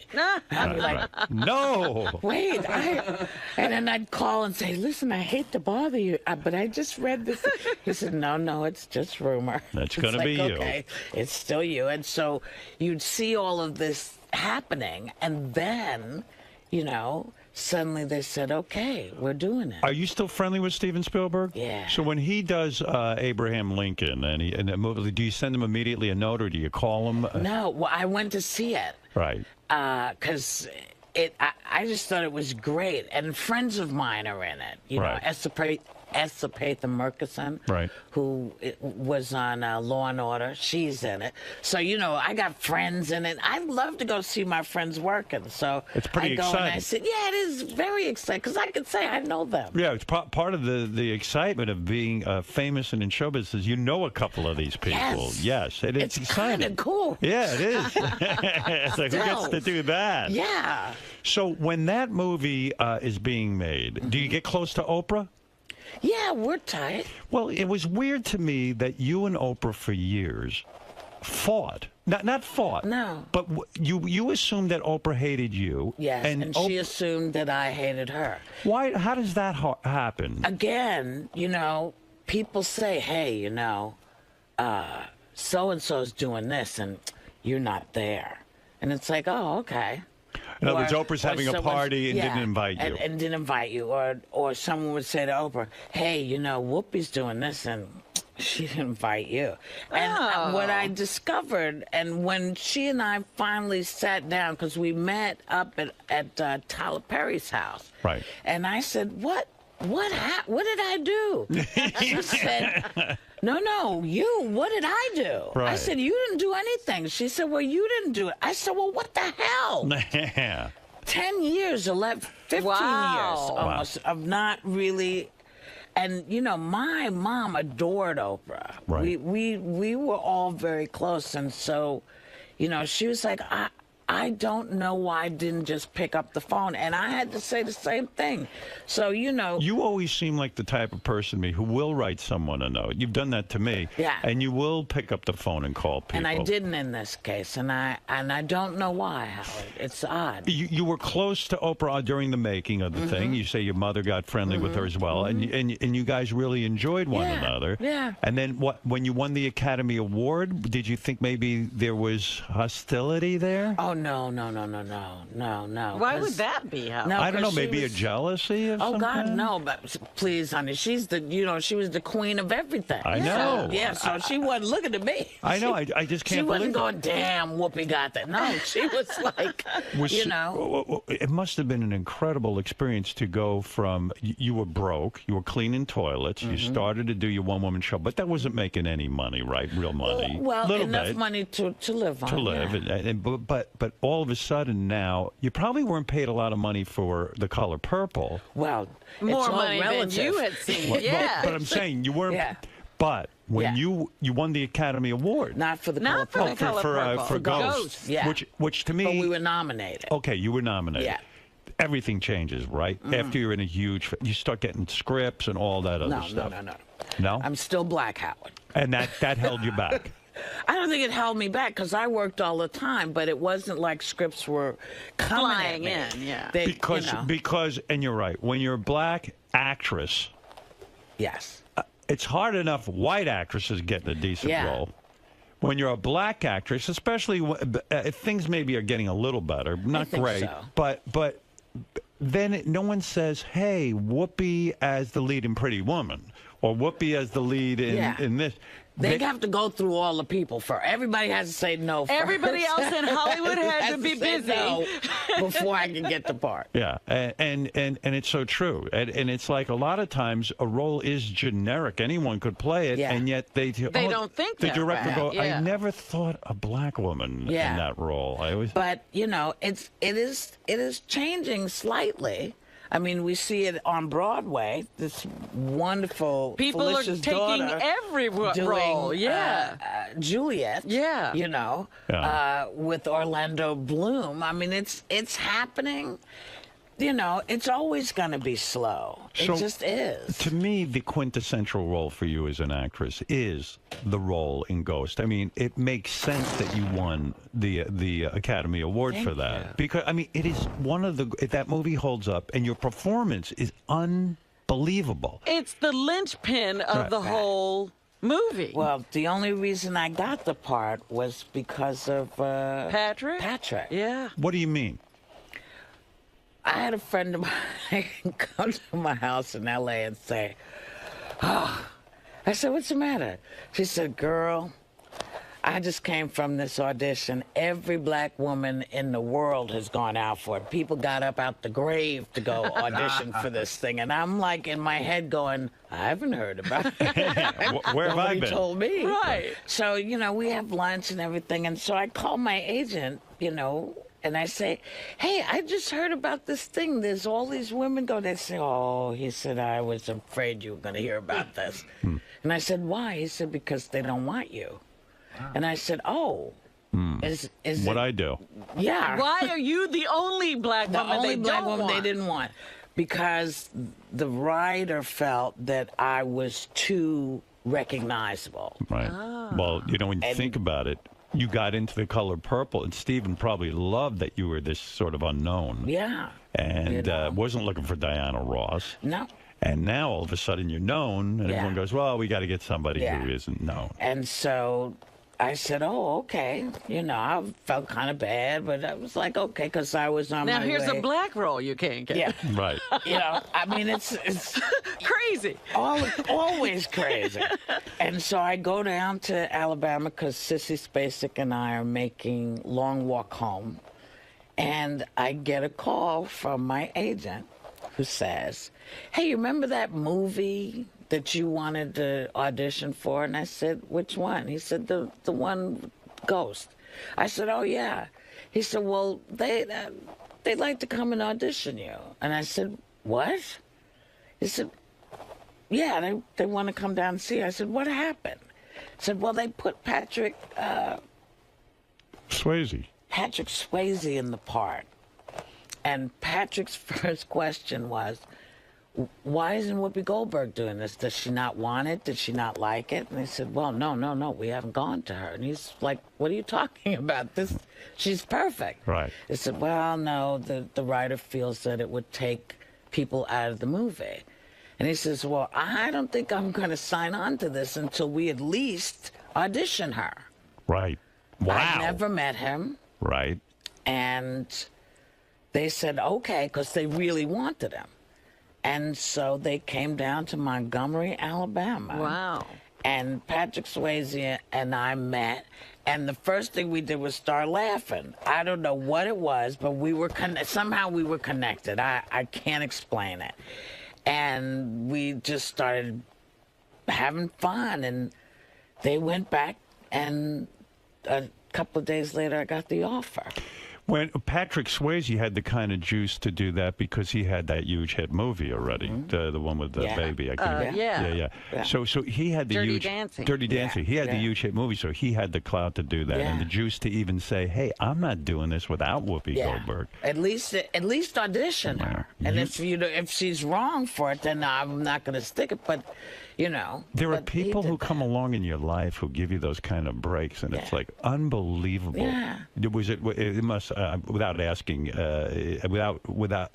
Of course, it must have been difficult when he was dying, right? Did you have a last conversation with him? Yeah, I forget what we were doing. I might have been doing the Whoopi show, and he was kind enough to come and do a part on it. Yeah. And he said, "Look, I got the time I got. I'm having as much fun as I can have, and I'm going out like I came in, a big baby." Wow. I love. He was unlike anybody. He was just a good person. Yeah. And so he's the one I thanked when I got my Oscar because he and the casting director who had been bugging the director to at least let me come and audition. What did your mom say when you got that Oscar? Well, it's really strange how she wasn't there. Why? Because she did not. She went when I was nominated for Color Purple. She was in the audience. We were there, and we didn't win, but we lost to somebody who you respect. Who'd you lose to? Geraldine Fitzgerald. Oh, Gerald. Who did Trip to Bountiful? You should have won it. No. This woman had done such good work for so long, but because she was a New York actress, she was overlooked. Never won. Right. But she won this time for a really great part, which also Cicely Tyson, this tells you it's a great part. Cicely Tyson won the Tony for it. Right. It's a great part. Right. And she was great in it. So she won, and it was like, and she grew up she didn't grow up in Chelsea, but she lived in Chelsea with Rip Torn. Right. So I would see them, in my youth. And so it was like family won. So it was great. But she didn't want to be disappointed in public. My mother was really very private, so she didn't want anyone to see that she would be disappointed if I didn't win. Well, that's crazy, right? And so I call her, and she didn't even watch. She didn't want to jinx it. So I called her. I said, "Ma." She said, "Hello, Karen." I said, "Were you watching?" She went, "Watching what?" I said, "Ma, come on. The Oscars are on." She said, "No, I wasn't watching." I said, "Well, I won." She said, "Good for you." Oh, my God. Did she dislike the name Whoopi? I mean, it was you were named Whoopi because you farted a lot. Yes. And so didn't she find that, my daughter is Karen, sweet Karen, why is she Whoopi? No, because she understood me. Yeah. She understood me. I've had so many nicknames in my life, Howard, it would just knock you out. When you were shooting Ghost, did you know it was going to be a blockbuster mega hit? No. We were all shocked when we saw it. It seemed like a little film probably when you were shooting it. It was a little tiny, Was it awkward for you to kiss? I mean, one of the most romantic screen kisses ever were you and Demi Moore. Yeah. You made out, and that's when Patrick Swayze gets to kiss his wife. Right. Was it awkward for you? I mean, you're straight as an arrow. Yeah. I don't think you've ever been into women, as far as I can tell. Once or twice, I think. You mean the full thing with a woman? No, not the full thing. How far did you get? A little far. Titties? You felt them up? Maybe. A little bit. You experimented? Maybe. What do you mean maybe? I don't know. You forget. You draw a blank. Long time ago. No, not Was it Barbara Walters that you felt up? No. No. But you know how many women I've kissed in the movies? I kissed Suge Avery. Right. You know, I have Oh, a that's giant right. kiss Yeah, with her. 𝗫𝗍 was. And 𝗫𝗍 was gay. Yeah, right. You know? Right. And I think there might be maybe 2 more. I can't remember which ones. But no, I'm straight as hell. But it was a romantic kiss, nevertheless. It wasn't awkward? No, because it was, in my head, I was Patrick. And we all assume that when you make a great movie like with Patrick Swayze and Demi Moore, that you all run off and become great friends afterwards. But that's not the case, right? It's a job, and you do it. And sometimes you do. Yeah. And Patrick and I became friends. I see Demi from time to time, and we're all cool. It's got to be a great memory, right? It is a great memory. Yeah, I mean, it's something. Do you watch that on TV when it airs? I don't watch any of them. You don't watch your movies? No. Why don't you? I know how they end. Right. No, is it because... No, seriously. I know the end. Yeah, but I only want to see stuff I don't know how it's going to turn out. Yeah, but you don't want to revisit or remember, no? No, because it becomes about, that's the day I had the bad period. Right. You know, I had cramps. I had the, you know. But maybe it's just the opposite. Maybe it's like, wow, that was like some of the best times in my life, and it's almost painful to remember. Like, it was so good. Like, I don't need to I don't need the that. movie for that. You You know, the great memories, I'm lucky enough to still actually have them and celebrate them because I think about them all the time. When you were so to me, even when you started to do a radio show, or you start even with The View, which is a great gig for you, and you know it's wonderful, but I still feel like as an actress, you didn't get to finish your mission. That there were more movie roles you should have done, and I don't know what happened there.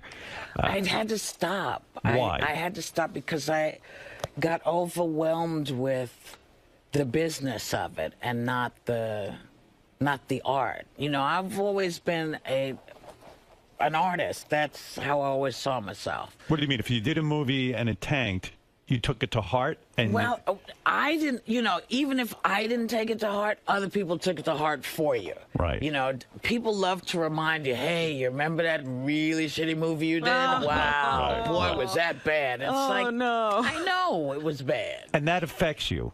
It did. It began to. And so I had to leave L.A. I felt like I couldn't breathe. Because everything becomes about the business. Your value becomes, hey, your last movie only made $7 million, and it becomes an embarrassment. Well, people are embarrassed for you. See, I always think that if people come to see my movie, anybody comes to see my movie, it's a good thing. It's a miracle, right? Yeah. You know, someone's watching me. Yeah. Right. But it somehow you had to live up to all these expectations, which I couldn't do. I couldn't. Well, you know, it's an unfortunate profession because if you're an actor, you've got to act, and there's only so many good roles. So, but you can't even predict what's going to be good half the time, right? And so you do it. And if it could just be, if you could throw it off like a mosquito bite, if you could just say, it didn't do well, but I'll go on to my next thing, you'd be fine with that. But the problem is you're too sensitive for it. Well, Whoopi, did you have the extra added burden of carrying the black race with you? There was also that. Yeah, because you were it. Yeah. And, you know, people would, you know, boy, you're not as funny as Eddie Murphy. You know, you're not as funny. And I'm like, I wasn't trying to be. I'm just this. And why do you look like that? And what's the, you know, why don't you wear a bra? And what's wrong with your hair? And what's up with your face? Yeah. And, it's too much. Getting it from everybody. So, in other words, what your mother said to you so many years ago, if you want to be an actress, you have to handle not everyone loving you. You couldn't handle it. No, what I couldn't handle was people picking at me. I don't mind criticizing. I can take the criticism. Do you have a Twitter account? I do have Twitter. There's a lot of negativity on that, too. There's a lot of negativity. Does it bother you? Yeah, I mean, I have now learned that what I need to do is not be on it. As much. Okay. But when I have something I want to say, like I've been bitching about this, you know, the idea that guys are working in Washington and getting paid. Right. They're getting paid. You're upset. Well, yeah, I mean, I have friends who are in the military. Their wives can't go to the PX and get stuff because the PX is closed. And that's a great forum to get that kind of stuff out. Yes. You can't do it on The View. You can't get overly political and stuff. But yet, when you put that out there, someone's going to write back, hey, shut the fuck up, you're an asshole. Yeah. And I say, yes, I'm the biggest asshole you'll ever meet. So you engage. But it doesn't change the fact. Sometimes, but it doesn't change this fact. Yeah. And this fact is that these guys should not be should not be pulling paycheck while everybody else is on furlough. I just think it's wrong. So I don't mind that. You once said something so startling to me, and I felt actually sad. You said that of all the men that you've been married 3 times and you've had we all know about your long-term love affair, right? You said that you never loved any of those men, that you only married people so you'd feel normal. Yes. What does that mean, feel normal? Well, I just thought if I could be in a normal place, like doing normal stuff. Do some time in the jail. Yeah, doing normal stuff. Well, it seems like when all of society is hooking up with someone and getting married and living that life, it seems like it's something you should be doing. Yes. And again, it almost seems like your self-worth is who you're tied up with. Yes. Yeah. This is why I am very, very happy that I found a couple of years ago that I'm okay without hooking up. If I want to be with somebody, I can go be with them, but I don't have to live with them. I don't have to make their life my life. I can actually have my own life. And I've been with someone, whether it was my kid, since now she's all grown up. She's got 3 kids. When you had your child, you had a child very young. No. Yes. I was married 18. That's not very young. Come on. Young. That's a so kid. young. Is that? 18? Seriously? You're a baby at 18. Seriously, that's a child. Yeah, I mean, 18, you hadn't even experienced life. And did you fall into that pattern? Was your first husband, I know you guys divorced, was he around to help you raise your daughter? No, because I ended up going to California. Oh, so you moved away. So I moved away. And you were done with him. Yeah. And you had to raise your daughter on your own. Yeah. And so you never really loved him. You were probably too young to really know what love was. Well, apparently, listening to y'all, I was way young. Yeah. I wasn't in. No, I've. But you said there was one man you did love. Yes. Who did you love? A nice man. A guy. Was he famous? Was he any? Oh, okay. No. It wasn't Ted Danson? No. I figured you loved him. It's so funny because people, one has so many. Well, maybe one doesn't, but I think people have so many relationships that. There's never one that stuck out for me that was like the boom, except this one guy. And he had nothing to do with the business. He's just a great cat. But he died. Oh. How old were you when you met the real love of your life? Probably 30. You were going out with him. You knew you were in love. It felt different than anything you'd ever experienced before. Yeah, it was kind. Yeah. It was kind. And it wasn't based on anything except mutual respect and fun. What did he die from? He died of AIDS. Oh. Wow. Yeah. Was he a drug guy? No. He had a, what do you call it? A transfusion? Transfusion. Oh, my God. Yeah. That must have been unbearable. I would think that because it's like, oh, no, not from a hospital, not from a transfusion. Yeah. Wow. But, How long did that relationship go on for? About a year and a half. A year and a half, best year and a half of a romantic relationship. Yeah. I don't know if it was the best, but it was one of the most solid. It was one of the most solid. Do you think it would have lasted? Don't know. Yeah. And I Were you with him when he died? I was not with him when he died. You guys had broken up already. He pushed me away. Because he couldn't handle that he was dying. He didn't want me to say. I get that. If I was with a woman I loved and stuff, I'd almost be like, you are with a woman you love. Yeah, Aren't you married? Right. No, I'm saying if I was with a woman I loved and I got seriously ill, I'd be like, you don't want to be. Everyone go away. Right. You know what I'm saying? Yeah. You would do that, Howard? Well, of course, Everyone would have to stay with me. But I understand that, but that must have hurt you tremendously. Yes, but I understood. I got it, but I didn't like it. Yeah. But, you know, that's when somebody says this is what I need, then you got to go, okay. Yeah. You know. Wow. How sad. No. Did you go to his funeral? No, he did not have a funeral. What do you mean he didn't have a funeral? He did not want a funeral. Wow, this is some guy. He was pretty great. He was a pretty great guy. That's macho. No funeral. He's like, look. How do you not have a funeral? I mean, you mean it's just somebody puts you in the ground? That's it? No, you're scattered. Oh, I see. Yeah, you just get blown away. Wow. It was good. And it should not make anybody sad. This was a guy who lived a great life, the life that he wanted to live, and you know, he was a great man for me, and I had a great time with him, and I have nothing but happy when I think about him. Were you early on a phone sex operator? Once, yeah. Can you make money doing that? I don't know if you can now. You would get on with guys. You went to work at a place where you would... No, you do it from home. You do it from home? You did it from home, yeah. How many calls would you take a day? In the evening, never in the day. Maybe 40. Could you make decent bread doing that? Not really, not really. And guys would call up, and what? And women. And the trick is to keep them on the line as long as you can. Yeah. Women call? Yeah. You would be oh my goodness, you would be so surprised. I like when Robin acts like she doesn't call phone sex. So great. I talked to Whoopi, actually. See, but you know what it is most of the time you would think that it was really about the sex. Yeah. But people are calling because they're lonesome. And they want a connection. And they just want a connection. So you would have to talk dirty to them. No, you would just have to talk. No, Howard, if I said, baby, I want to fuck your brains out, what are you going to say? Say that? No, I'm probably just lost my job. But Whoopi, if I say to you, your job...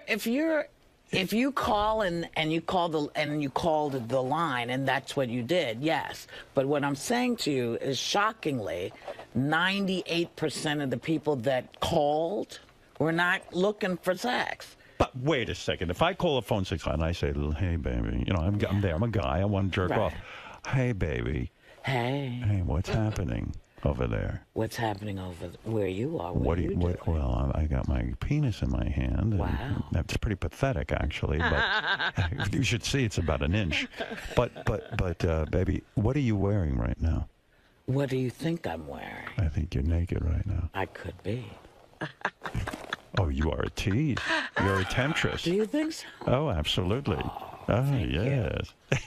Now, don't forget to include your credit card in this. Oh, yes, transaction. Right. Yeah, you always got to make sure you do that. Wait a second, baby. Are you the woman from The Color Purple and Ghost? Oh, yeah. Hello? Oh, hey. Oh. When you must have heard some disgusting things at that job. I'm trying to think. You know what? I don't think so, actually, because it would stick in my head. What sticks in my head is how sad it was. I would think the word. That made me sad. It did make you sad. It made me sad. Is that why you quit? I quit because it just wasn't working for me. You've worked at a funeral parlor, too, right? I worked at a funeral parlor. Did you handle the dead? Yes, I did. You made them up, right? You were a makeup artist. Is that the freakiest thing ever? It's not. When you get the young ones, that's what freaks you out. I mean, kids. Yeah. Oh my God. That's the one you don't want. But let's talk about something else. Oh my God, you're depressing me. Yeah. I know, I'm depressing myself. Oh my! Oh, I'll talk about something. We were having such a good time. So what happened? So what happened on The View? Jenny McCarthy. I think you're terrific on The View. They say that you're the most popular person on The View. That when you joined The View, the ratings went up 7%, which is a pretty big way to jump. Right. You know, I was surprised, but maybe not so much. They got rid of Elizabeth and Joy. Was that heartbreaking to you? Do you feel close to those two? Yeah, I miss them. I talk to them, you know, from time to time. I send everybody emails. Are you brought in on that decision? No. At all? No. No one says to you, hey, we're going to really... In other words, you've got to go along with it or else you're out. And that's Barbara's call. I don't know if it's the studio. I don't know whose call it is, but it ain't my call.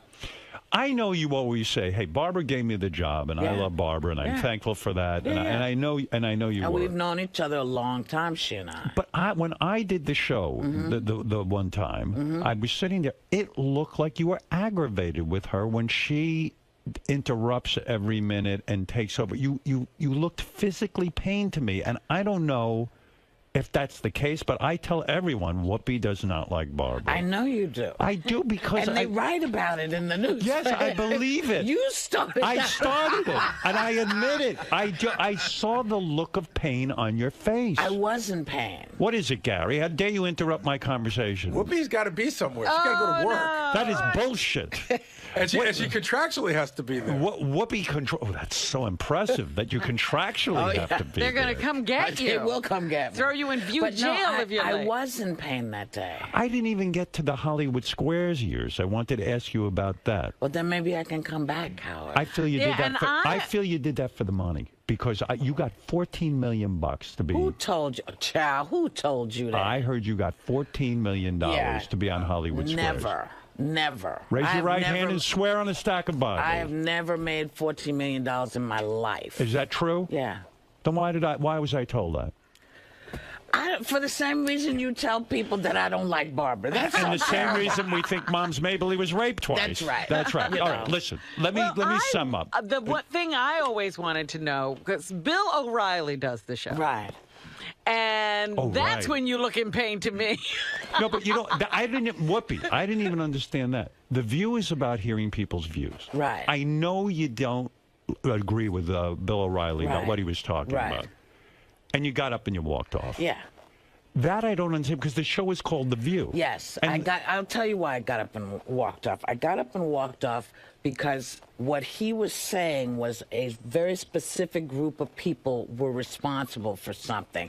When it wasn't a specific group of people, it's a faction of that group. And he would not hear anything but what he was saying. And I thought, well, if we can't have a discussion, I'm not going to have. You got frustrated. So I got frustrated and I got up and it happens on the show. All right, I know, I got to wrap it up. Let me give a proper plug here. So really the reason Whoopi even showed up, there's no love for us. She loves 𝗫𝗵cie, which we all do, yeah. And 𝗫𝗵cie is a favorite of mine. I adored this woman. She's one of my favorites growing up. She was terrific on every talk show appearance she did. Brilliant. And I would watch talk shows like it was... Like it was school. It was school, yeah. Yeah. Don't miss Whoopi Goldberg presents 𝗫𝗵cie on HBO. I will definitely be watching that. Excellent. Maybe you'll come up to the Apollo. Oh. Yes. Because we're doing. You mean actually leave my apartment? I don't think so. Come on. What are we going to do at the Apollo? Well, that's where we're going to premiere it, at the Apollo. Really? You mean okay. I would be at the premiere? Yes, I and would. Would I like wear that. what? A suit? You would wear whatever the hell you wanted. I wonder what outfit I'll wear to the premiere. But I'm inviting you, so Thank you very much. Watch Whoopi on The View weekday mornings at 11 o'clock on ABC. And thank you, Karen.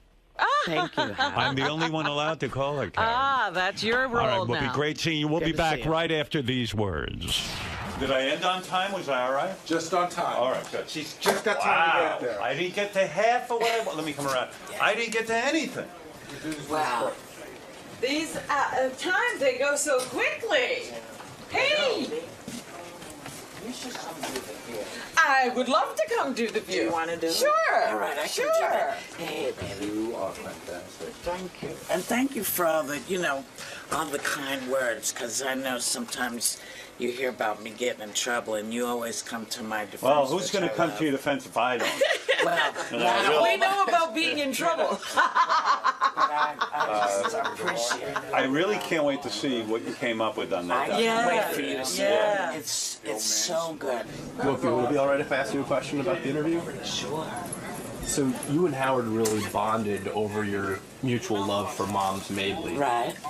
In many ways, is Howard kind of like the 𝗫𝗵cie of radio, the way he discusses taboo things and push the envelope? You know what? I never thought of it that way, but yeah, in many ways, you know, Howard has always tackled things that people shy away from, and he's really bold about it and right up front. So, yeah, I think there's a big bond between the two of them. You know, you do so much interviewing on your show, The View. What do you respect about Howard's style and what he brings as an interviewer?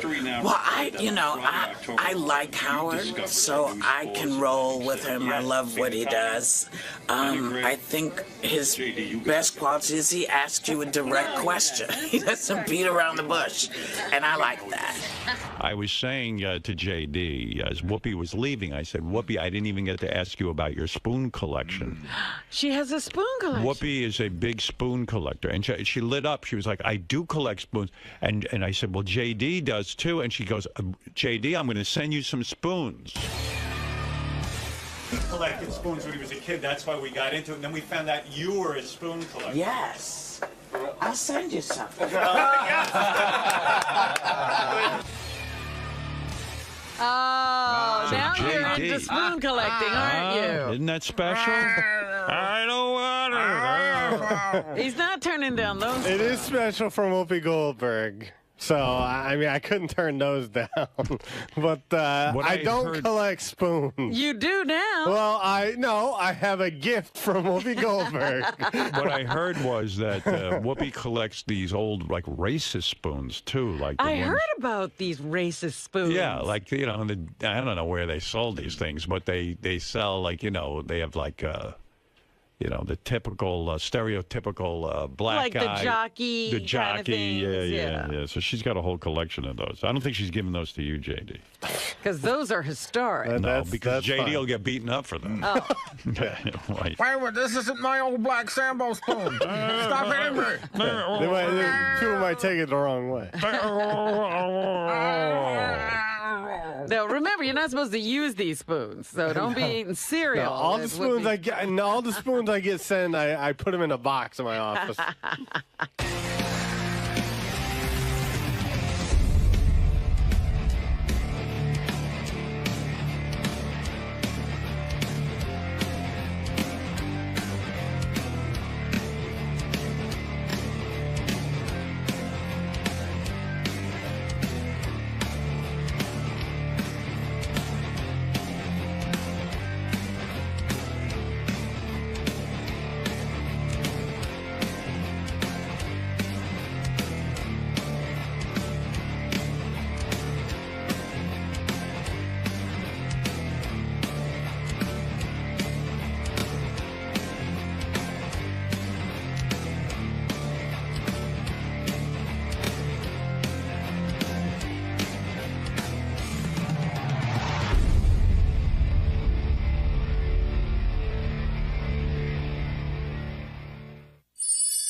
What happens when Howard Stern's staff asks him the questions they've always wanted answered? It's time to Ask Howard with Rachel Fine. All right, Howard, are you ready for some fun questions from your staff? No, but I'll do it anyway. Thank you. Question from Charlie Hess from Howard TV. All right.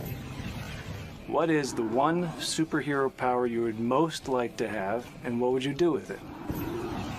I think fly would be good. That would be good. No commuting that way. I mean, look, I would like to have all of Superman's powers. I think Superman's got the full Monty. Sure. You know, just even like he hardly uses his heat vision, his super cold breath. He doesn't ever even use those, right. Especially in these movies and TV shows. It's like, what, did you forget about that? Sure. Like, I just go and freeze everybody out. And, you know, it's so great. But no invisibility. You could sneak around with invisibility, I would think. Yeah, but fuck invisibility. Okay. Superman can run super fast, and like literally you can't see him. That's why he can do everything. He does it all. Yeah.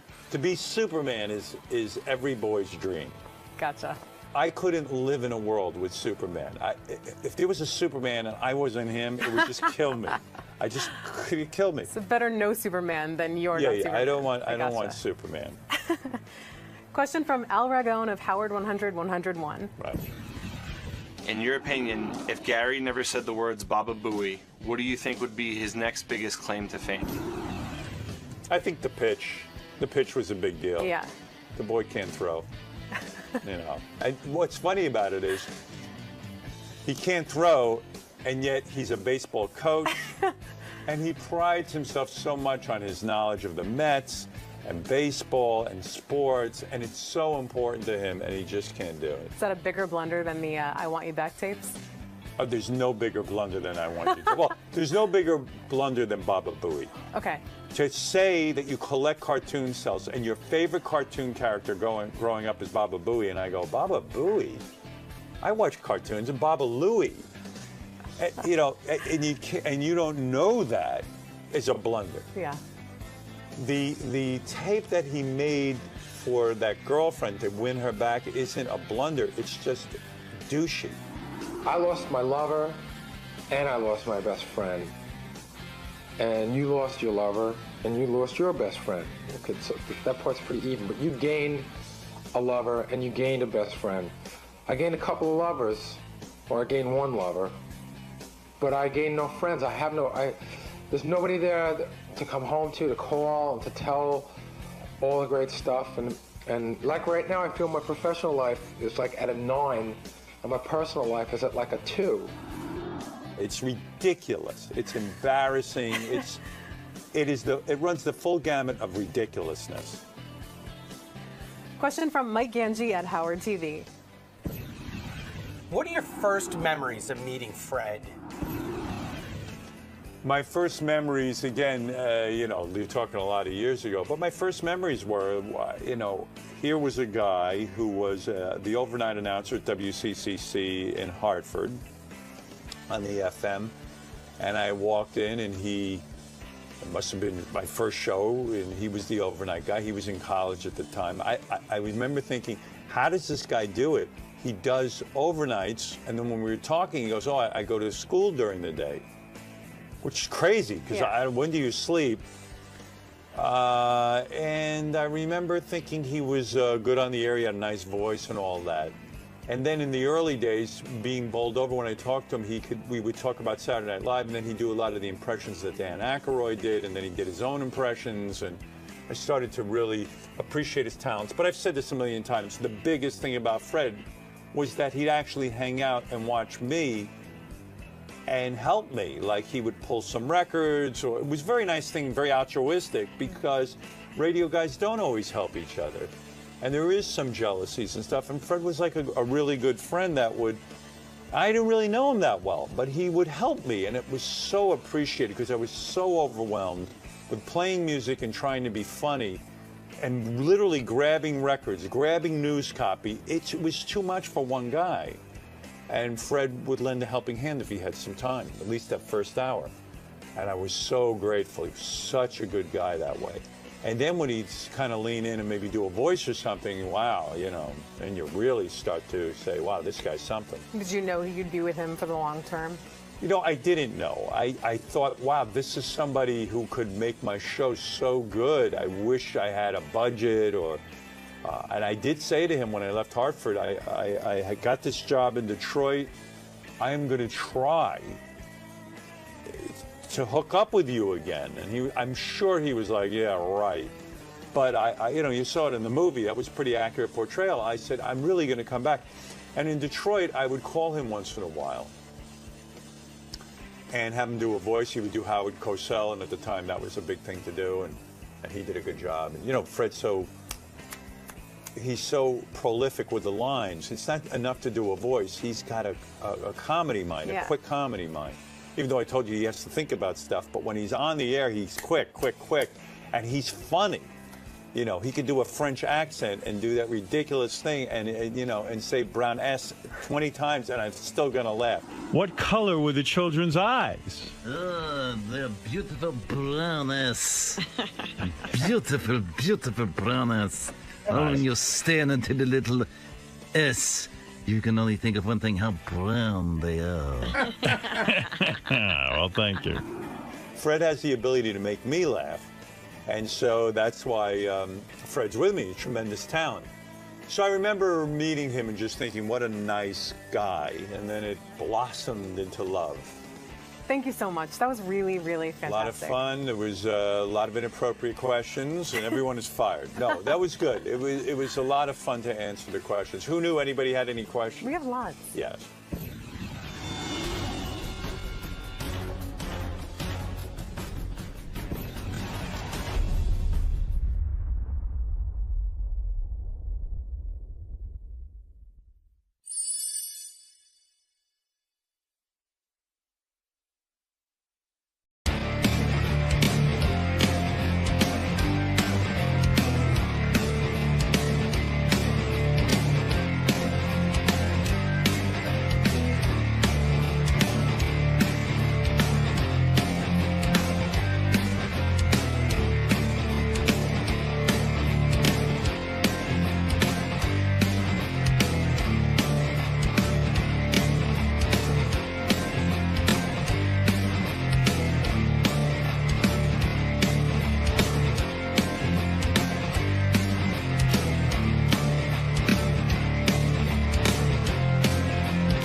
I'm ashamed to say that this. All right, let's try it.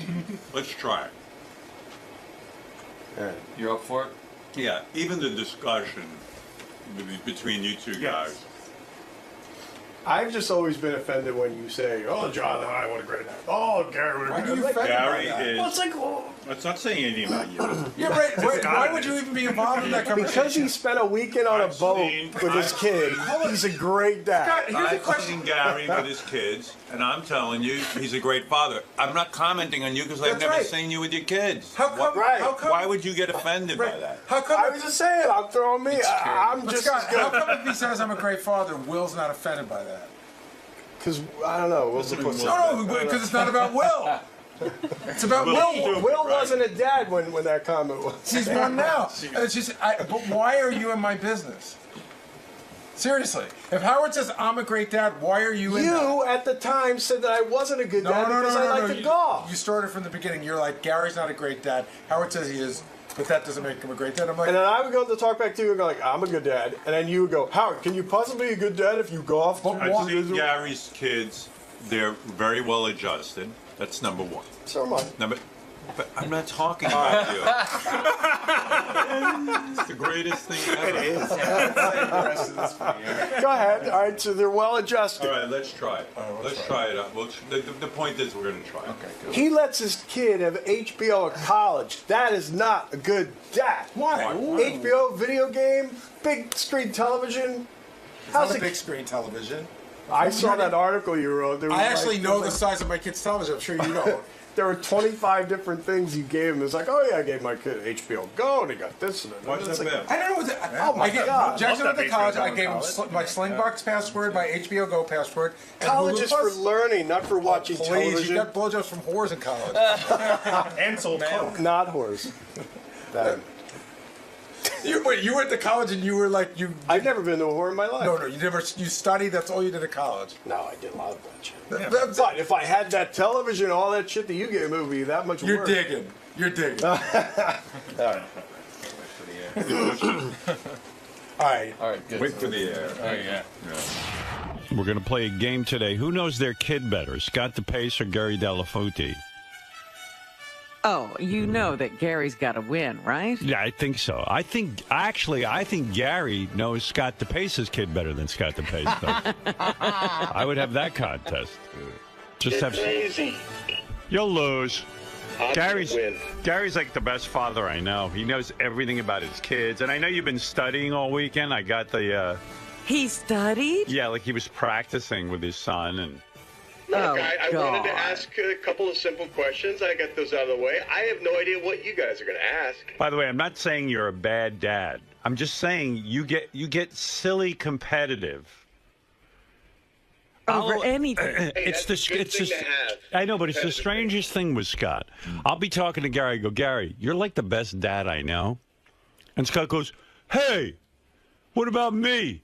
I'm a much better dad than Gary. And I go, and it's not even about him. I go, I wasn't talking to you. No, you singled him out on the show. Right. And I simply said to Gary, not to you, I said, well, I'm a good dad too. To which he commented, no, you're not. You golf too much. So what am I the rap on you is you'll be with the kids when it's good for you. Gary will be with the kids when it's good for the kids. Howard, you know whose rap that is? Gary's. Okay. It's not. I bought into it. It seems reasonable. Hold on, coming in now. Is your handshaking getting worse, Scott? You know what, dude? I'm doing 8 things right here, including I've got these kids over my shoulder. I'm trying to cut. Are you nervous? Well, when I'm doing all this stuff, I think it does make my tremors go a little faster than they would. Look. Are you sure you don't have Parkinson's disease? It's not Parkinson's. Wow. I was tested. They're called essential tremors. And that's that. Does it bother you? Can you type and stuff, or is it? No, it doesn't. Boy, it's gotten much worse on him. I'm worried about him. He says he's had it looked into. Yeah. But I want to bring up the point that Scott, for some reason, I don't know if he has it in for me, but Scott always brings me up for anything. So, like, we were in a writers' meeting a couple of weeks ago, and somebody just said, hey, we should bring our pets in to see whose pet is, whose dog is smarter. And Scott just blurts out, I know my dog's smarter than Gary's. Yeah. Like, it's always about me.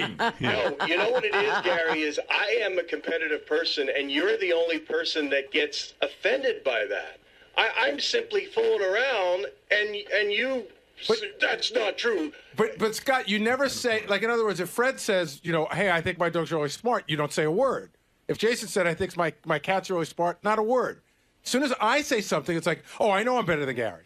Well, it is. I mean, guys, let's bring the dogs in and Howard, find out. Ask anybody here. My dog is certainly better than his Ask John on the... I've seen his dog. He pees on the floor. Doesn't pee on the floor. Your dog pees on the No, floor? he just made that up. Well, you said don't pet the dog or he'll pee on the floor. Oh, submissive peeing. Well, by the way, we have the boys in here today. Scott 𝗛𝗿𝗍's son is here, and so is Gary's son. And Lucas, and we're gonna find out who the better dad is. Well, that makes him crazy too, I know. Scott. What happens when Scott loses? Oh, they're both in there. When Scott loses, he's going to start complaining that it was fixed or unfair. No, whoever loses has to record this big long line that they wrote out that said, I, Gary Dell'Abate, think that Scott 𝗛𝗍𝗿 is the greatest father in the world. He's a much better father than me. Right. But I don't know that this show is going to prove that to me. But I said, don't you? But you're gonna. If you lose, you have to do that. That's the. Well, first of all, I didn't know that was part of the bet. There's a penalty. I'll do it. Yeah. But Scott, don't you think that knowing your kid is part of being a good dad? I know my kid. I know him a lot. He's right over my shoulder. Kyle, do I know you? Say. No, that's Lucas. Kyle. That's not Kyle. That's actually Doug Z. Goodstein. Kyle's behind me right here. Say it, buddy. Come here. Hey, Kyle. Do I know you? Yeah. We talk a lot? Yeah. See? Kyle looks like a nice kid. Poor kid. I think Kyle listens a lot. Kyle listens a lot. I think Kyle listens a lot. Kyle's a good listener. Yeah, Dad, whatever you say, Dad. Sure, Dad. Kyle, okay. do you ever get a word in, or is your dad always talking? Yeah, you listen. I hear you. It's like Stockholm Syndrome. Well, think of all the wisdom that kid Well, gets. I think he knows his dad. Wait a minute. We should change the context. Lucas, you think you're going to win this, or do you think the 𝗛𝗍𝗍 as well? No, I think 𝗛𝗏𝗏 is going to take this one today. Yeah, You're your dad. wrong, son. You're wrong. Hasn't Lucas played Scott in some game on the internet? Yeah, they played Halo a couple times. Have you- that was Jackson. That was Yeah, I Jackson. shot Jackson in the head and the back. You got him out, huh? You beat him, huh? Who cares? I don't know. He does. It's a game. I know. Why are you on the game? You're like a borderline creepy guy. What are you doing on the game with kids? Kyle, does it bother you that your dad plays video games with young kids? To play them with him. You play with him? Yeah, I'll play with him and like 3 of his friends. Right. Kyle, is there ever a time where your dad's on the game and you can't get on? No, we have 2 Xboxes. Oh, that's why. One for Dad and one for Kyle. There's no problem there. Dad has his own Xbox. Good for you. All right, so we're gonna. What time are we playing that? In the 7 o'clock hour. 7 o'clock. Yeah. 7 o'clock hour. We're finally going to put to rest who is the better dad, Scott DePace or Gary. They'll be there with their boys. We'll ask them questions, and we'll put an end to this ridiculousness. It's crazy. The 2 of them argue and argue and argue. Today I'm here to prove that I'm a better father. The problem is there is no test to prove who's the better father between Gary and I. So these guys are going to ask a couple of questions to Kyle, my son, and I'm going to hopefully answer it, get them right. But if not, they're going to walk away with Gary's a better dad, and they're absolutely wrong. I'm a great dad, aren't I, boy? Son. Yeah. Kyle. You know, that's that. I'm feeling okay, but I don't know what type of questions they're going to ask, and something tells me... you know, not that it's fixed or anything, but Gary probably knows exactly what they're going to ask. Well, I know I'm supposed to be objective in this whole matter, but I am pro DePace today. I am pulling for Team DePace. And, Scott, have you warned Kyle what it's like to see Gary's teeth up close? It can be very, very scary. So, what's Gary's nickname? Baba Booey. Best of luck, DePace family. Thank you. Hey, I'm Gary 𝗏𝗏𝗏𝗏, and this is my son, Lucas 𝗏𝗏𝗏𝗏. And we are here today for Who Knows Their Kid Better, because DePace is always telling me he's the better father and he knows his kid better. What do you think, Lucas? I think we're going to win. We talk a lot, don't we? Yeah, we do. We hang out. Yeah, Gary, you tell a lot of stories about Lucas on the air. You know him well. We spend a lot of time together. We're in the car a lot together. We're home a lot together, especially now that Jackson is at college. I'd say we spend a lot of time together. We talk. I mean, I don't know. I think whenever I speak to Scott DePace, he seems to only know, sports and gaming. But Lucas and I... That's true. No, we have a wide range of stuff that we do together. Yeah, I think so. I think we're going to do well. What would it mean to take down Scott DePace today? I think the bigger pressure is on me. I think I'm such a favorite that if I lose, I'm supposed to win. It doesn't matter, because if we win, it's got to go, well, that doesn't make Gary the better father. It just means he knows these stupid questions. He'll always have an out. All right, listen, we had to settle this one way or another. Gary and Scott DePace, for some reason, are always arguing with each other. I would like to say, by the way, I say something and then he argues with me. Right. No. A perfect example of how this happened. Gary, you had said Gary was a great dad. I simply said, well, I'm a great dad. He says, no, you're not. Who really threw down the challenge? He did. He said, I'm not a good dad. Yeah, but I was talking to him. I don't even know why you jump. Like there's 50 guys who work here in the morning, and you're the only guy who jumps in. Why would with you it. really say that to him? I challenge what he just said. I didn't say I'm a better dad than you. I said, why are you involved in mine and Howard's conversation? No. That's now what's coming out of your head. No, not then. Kyle, as Scott's son, does your dad argue a lot around the house? Is he always involved in discussions? He argues with my brother. He doesn't like to watch movies. Right. My brother, I'm sorry, my son. My brother. That's what, you're like a child. My son doesn't like to watch movies, so we'll argue about what to watch, and he really tries to get over on us, and I'm the hardliner, and my wife is not. So my wife will give in, and I'm always like, no, we're watching the movie, and I put it on, and he has to leave the room. But give in to what? Things like last night we were eating and we had chili, right? And there were some chips that I had just opened a bag of tortilla chips. He wanted the lime flavored chips, and I said, no, I just opened these. That's what we're using. And he got really upset, and I stayed tough, and I said, no. Would it kill you to open? Like, if you open both, what would happen? You're giving in and making a bad kid is what you're doing. See, who's the better dad? Challenge is over.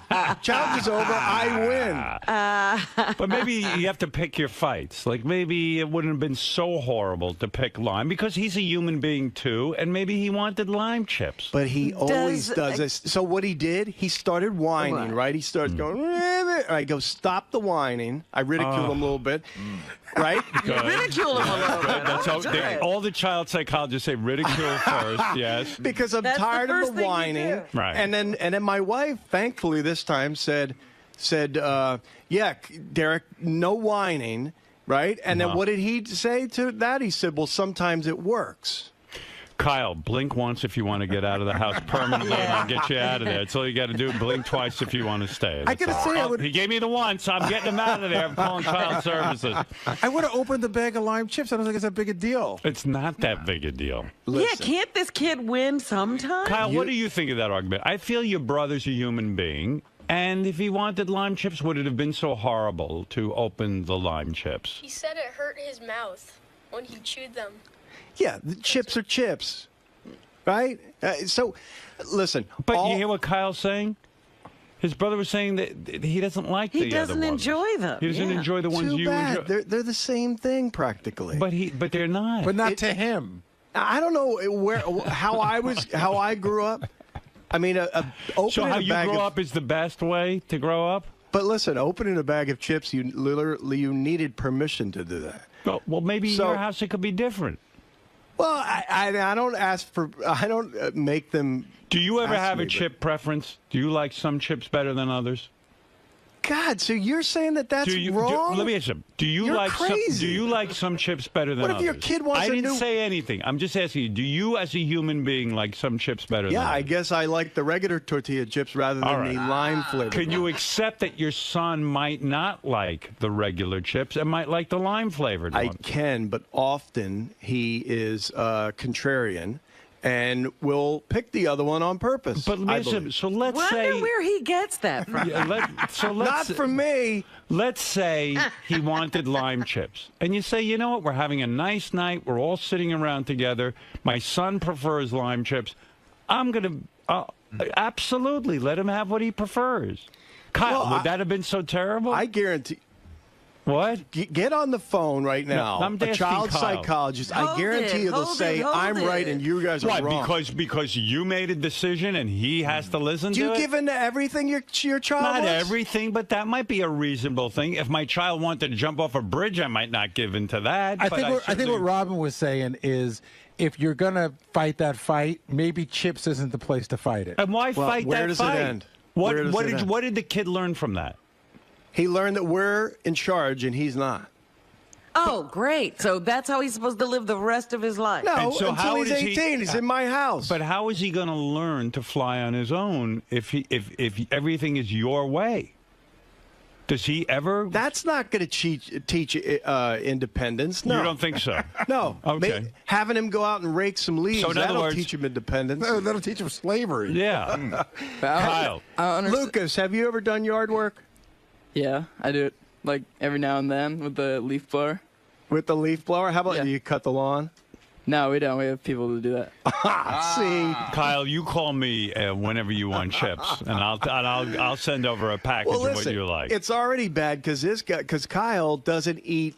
He won't eat the chili. He won't eat a lot of things. So last night we had to make Artie those mini hot dogs for him. Okay. And it's like. By the way, do you guys eat anything healthy over at your house? Mini hot dogs and chips.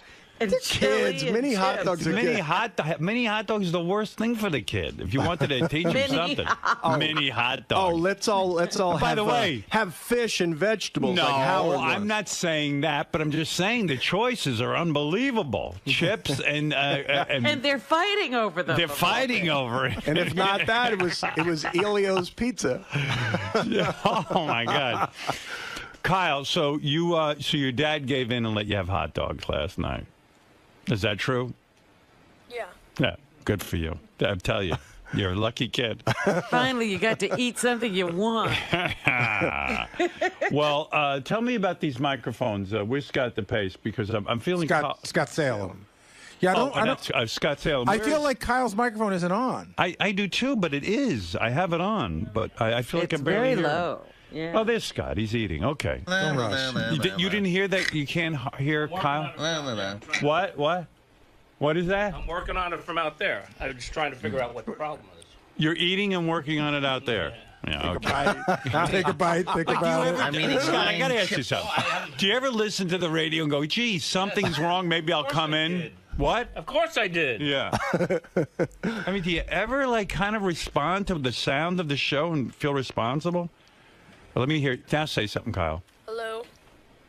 No. Tell him what you did this weekend. Played baseball. Go ahead. Tell him about your game. I was pitching. Got a couple All right, it's better. strikeouts. What'd you do, Scott? You hit a button. So I think he turned it on. I think he turned on the. I don't think the mic was on, was it? No, it was on. It was on. But what'd you do? I'm curious. One channel's bad, so I just took one channel out and used the good channel. I got rid of the bad channel. Okay, thanks. Go back and finish your breakfast. I don't want to interrupt. Jesus Christ. You know, you can barely hear the kid. You'd think he'd come in. Why do they bother me with It's not sound? important to hear the kid. I mean, there's another kid in there, isn't he? Just listen to him. I mean, it's crazy. He can answer for the What's both going on of them. around here? Lucas, have you ever seen anything? No, I mean, I've never seen I can hear one kid fine. Lucas, you want to know why? Lucas, you want to know why this happens to me? I'm too nice. I keep everybody around. They're not going to Maybe win you should have been raised by Scott. Exactly. I would have this place in order. You know how many times these mics were tested before we started the segment? I mean, probably 100, right? 10? I would assume so. Not to mention, Howard, my headset is cutting in and out, and it's distracting me. Right. Yeah, mine is too. I gotta go back in there again. My headset's okay. What am I going to do? Now they're going to make me interrupt my breakfast again. My oatmeal's going to get cold. What else is wrong? Everything's wrong. Why don't you concentrate on the positive?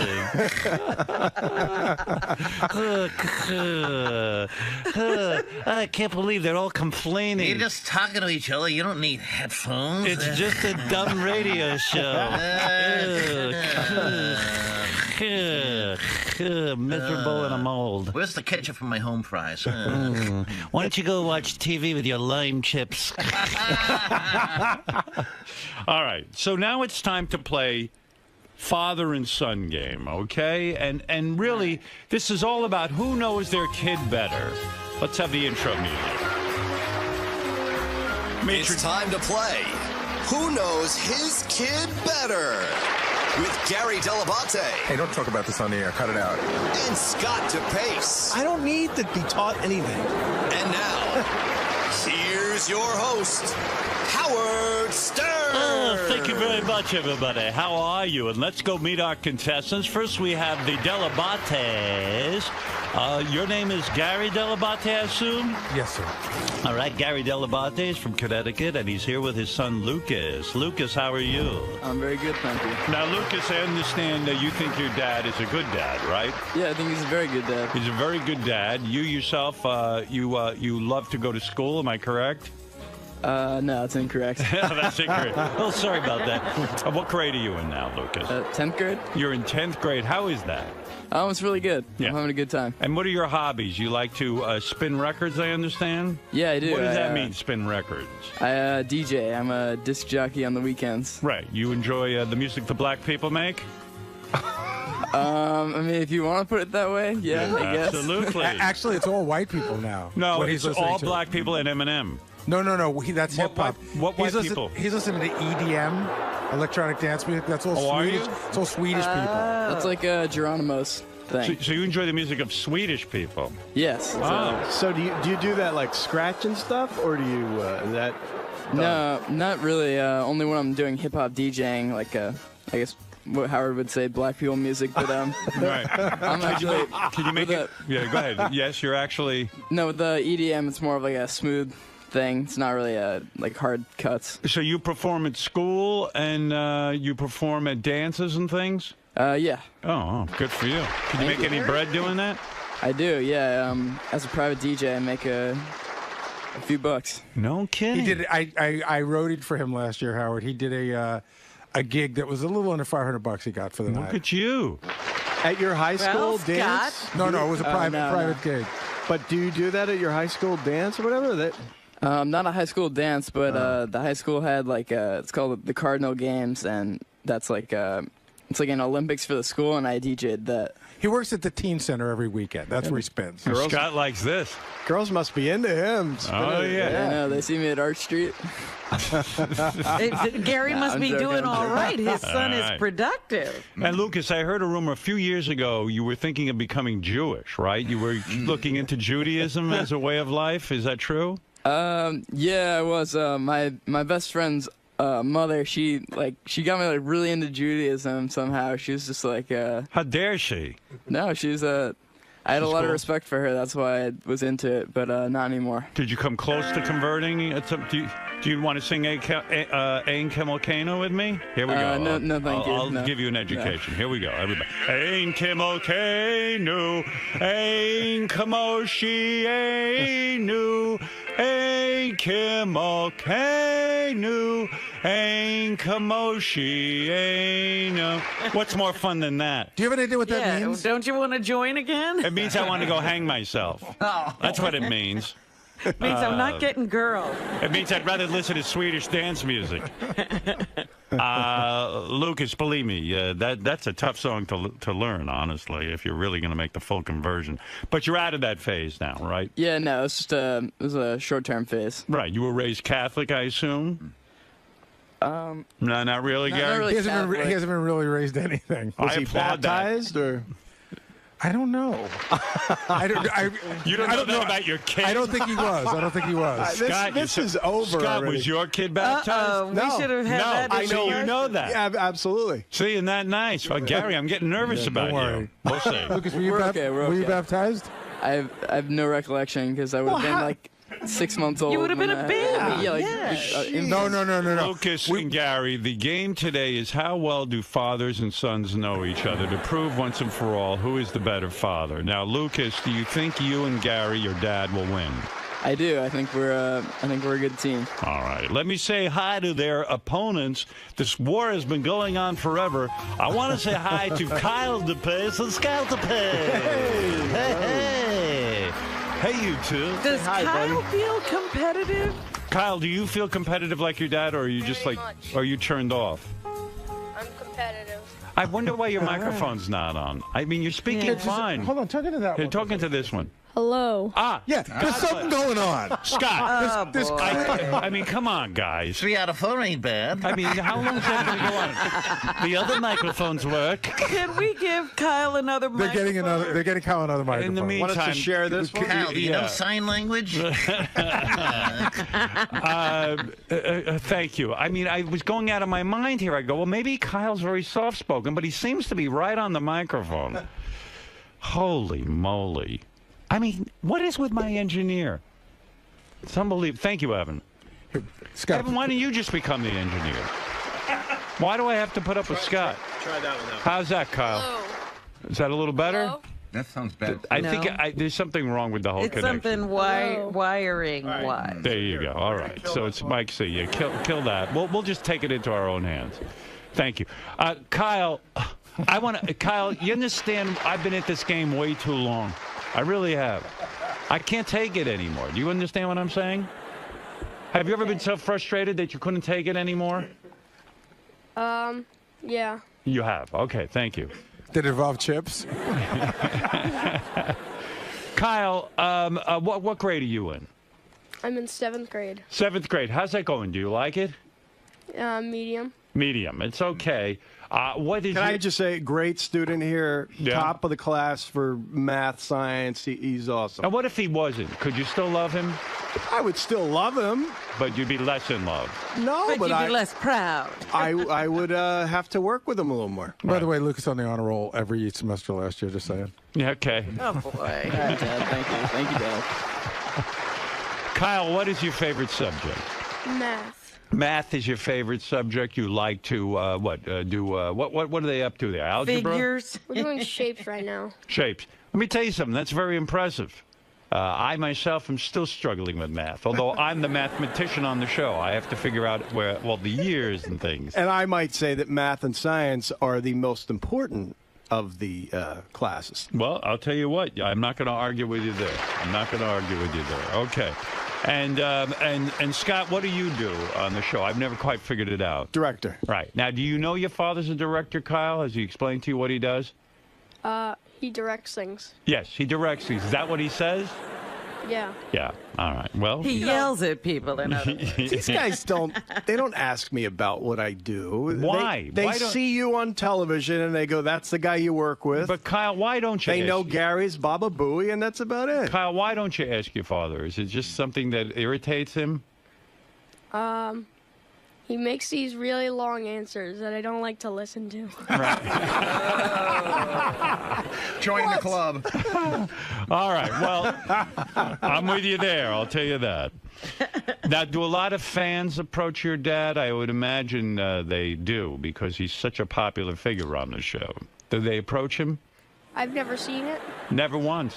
I get it, I guess, about once or twice a year. You I'll do? be out at a bar Someone and will someone recognize me. Yeah, that's I'm surprised. it. Yeah, it was more before. But. Lucas, what about your dad? Is he constantly harassed by his fans?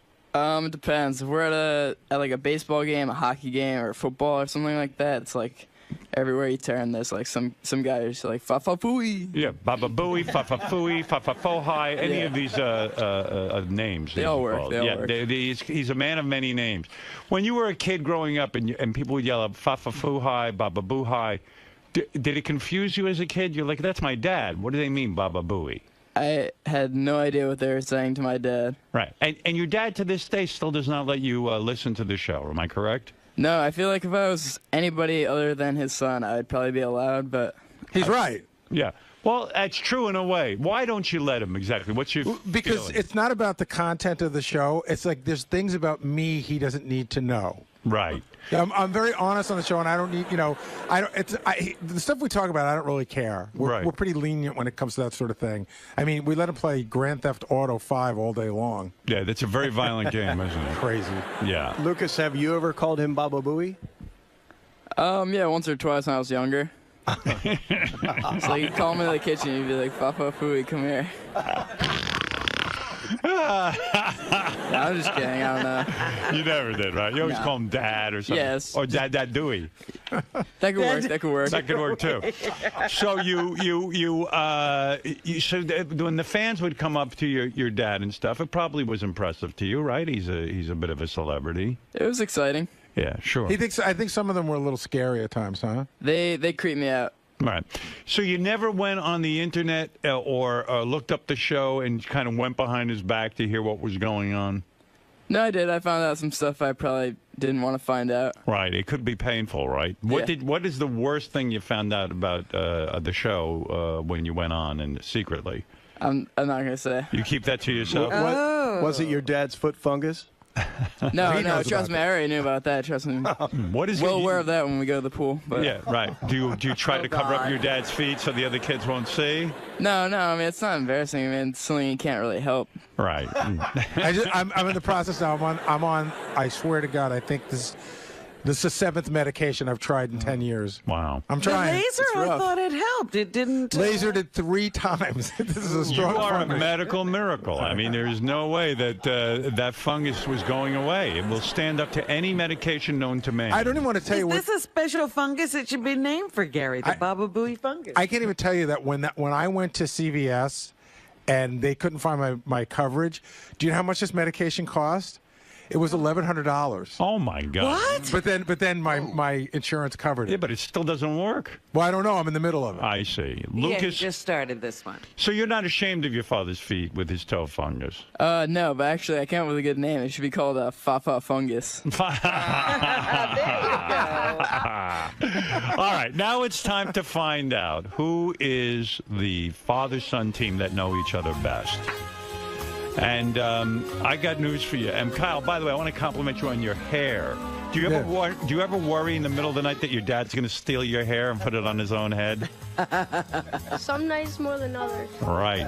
Yeah. I was surprised that DePace lets his son have long hair. It didn't seem like something that Scott would be into. Scott, how come you allow Kyle his I'll be own honest choices with you. hair? Both kids, I'm not happy with either of their hair, to be honest. Derek, right? the younger one, has a buzz cut. Right. And I think he looks, I don't know, I think he Too looks severe? better with hair. Right. And then Kyle's is too long. His baseball hat, it looks kind of silly, and his baseball hat falls off all the time. Why? But yet you tolerate his long hair. You let him make Yeah. his own decision. Yeah, no, All that's- right, that's a good sign. I mean, maybe when it Thank comes to you, chips, Scott. you don't allow them. They're like the Taliban. But with the hair, you let him grow it out. And besides, I've told him 1,000 times that someday he's got this to look forward to. Not necessarily. Oh, no. I'm going to tell you something, Why Kyle. do you torture him?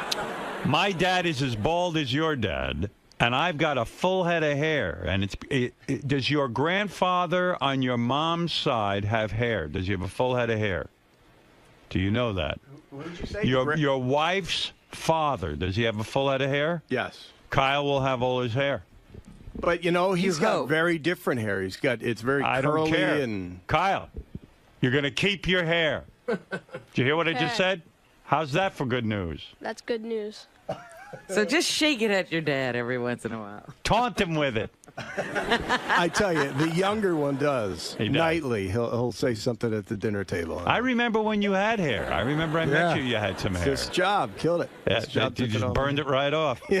All right, now it's time to play the game. I'm going to ask Gary 𝗛𝗏𝗍 and Scott DePace to leave the room while I give their sons various questions. Kyle So this and is a matching Lucas. game. It's a matching game. It's like the Newlywed Game, except with fathers and sons. All right, here we go. This is exciting, boys. Lucas, Kyle, I'm going to ask you a series of questions. Give me the answer that you can best come up with, okay? No pressure, boys. All right, here we We're finally go. going to find out who's the better dad. We're going to finally find out, Robin, who's the better dad. Or did you just say that? All right, here we go. All right, Lucas, are you ready? Yes. All right, Kyle, are you ready? All right. Lucas, what is your favorite band? It's not a band. It's more of an artist, but 𝗏𝗏𝗏𝗏. 𝗏𝗏𝗏𝗏, okay. Kyle, what about you? I have no clue. What is your favorite Don't like music? band, music, or something? I Yours. usually go by like the song, but I'll go Katy Perry. Katy Perry, okay. All right, there you go. All right, Lucas, what is your favorite holiday? It's tough. I'd say probably Halloween. Halloween. Why is that? Oh, it's just like a fun time of year. I like the fall. Not Yom Kippur? You like dressing up and all? No. As a Jew, you would think you would want that. All right, okay. So you say Halloween. All right, Kyle, what is your favorite holiday? Christmas. Christmas. You get a lot of gifts. Okay. All right, Lucas, which one of your father's habits annoy you the most? Maybe just like when he farts randomly out in the open. Randomly fart. Really? Yeah. It's disgusting. I can. Does that? Just like sometimes I don't know. Ugh. When has he done that? What's been going on? I mean, it's not like ridiculous, but I mean, like every now and then it'll just. Does he ever duty his pants? No. No. All right. Kyle, how would you answer that question? Which one of your dad's habits annoy you the most? I'd have to go with the same thing. The farting. Farts a lot. He farts a lot. And you try to be civilized and keep him in, right? Blames it on the dog. He does, but it's him. Blames it on the dog. Does he do that when your friends are around? All the time. Oh, my goodness. I'm very sorry for you. For both of you. My dad doesn't do it when my friends are around. He's Civilized. He's slightly more careful. All right. Okay, here we go. Lucas, who is your favorite family member? Your favorite family member? Probably my mom. Your mom. Okay. Kyle, who is your favorite family? My dad. Your dad. It's interesting. What's your mom gonna say? Hey, she's not here. All right. Okay. Lucas, what is the name of your best friend? Damien. Damien. Kyle, what is the name of your best friend? Elijah. Elijah. Okay. Okay, Lucas, what do you want to be when you grow up? I'd like to be a DJ. A DJ, okay. Kyle, what would you like to be when I have no clue. You got to give me something to go with. What are you leaning toward right now? A baseball player. Say that again? A baseball player. A baseball player. Good. Good answer. Okay, here we go. Lucas, what's the last thing you got in trouble for? Like the last big thing I got in trouble for? You know, something you got in trouble for. You got to think about what your dad might answer. Right. Go for it. All right. The biggest thing that I ever got in trouble for was I left the house one night at like midnight to go hang out with some friends. Whoa! My dad, he got so mad. He'll remember that one. All right. Kyle, what did you do? Last bad thing you did that you got in trouble for? Ate the wrong chips? I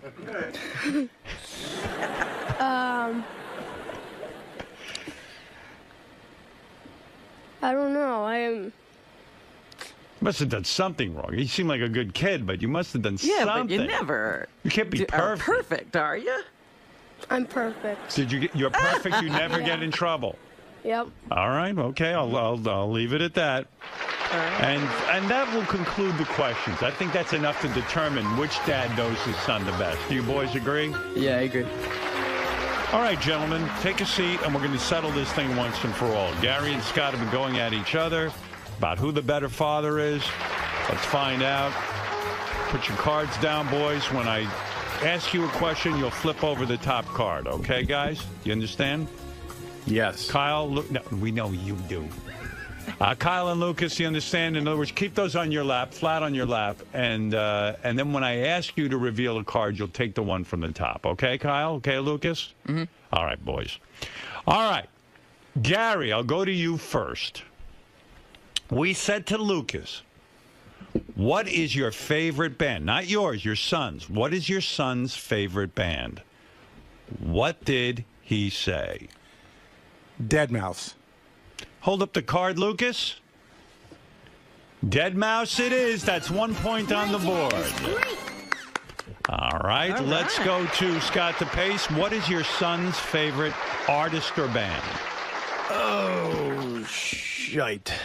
We actually went through this, and You rehearsed and you still don't know. Well, listen, here's the thing. Just answer the question. Don't give me an explanation. I know he listens to Hits One all the time. He likes that type of music. I'm going to go with Katy Perry. Katy Perry is correct. Oh. Wow. You pulled that out of your butt. Yeah. And I think she might be here today. No, she was here on Friday. She's not in New York any Monday, Tuesday, Wednesday through the end of the year. Is that true? Why doesn't she want to do our show? She did our show. I don't know that she doesn't. They just told me she's not in town on any of the days we're on. All right. Well, we'll badmouth her then, okay? What the hell? Yeah, because that's the craziest excuse I've ever heard. I wonder if she's mad at us because we've had Russell on so many times. Who knows? All right. Here we go, boys and gentlemen.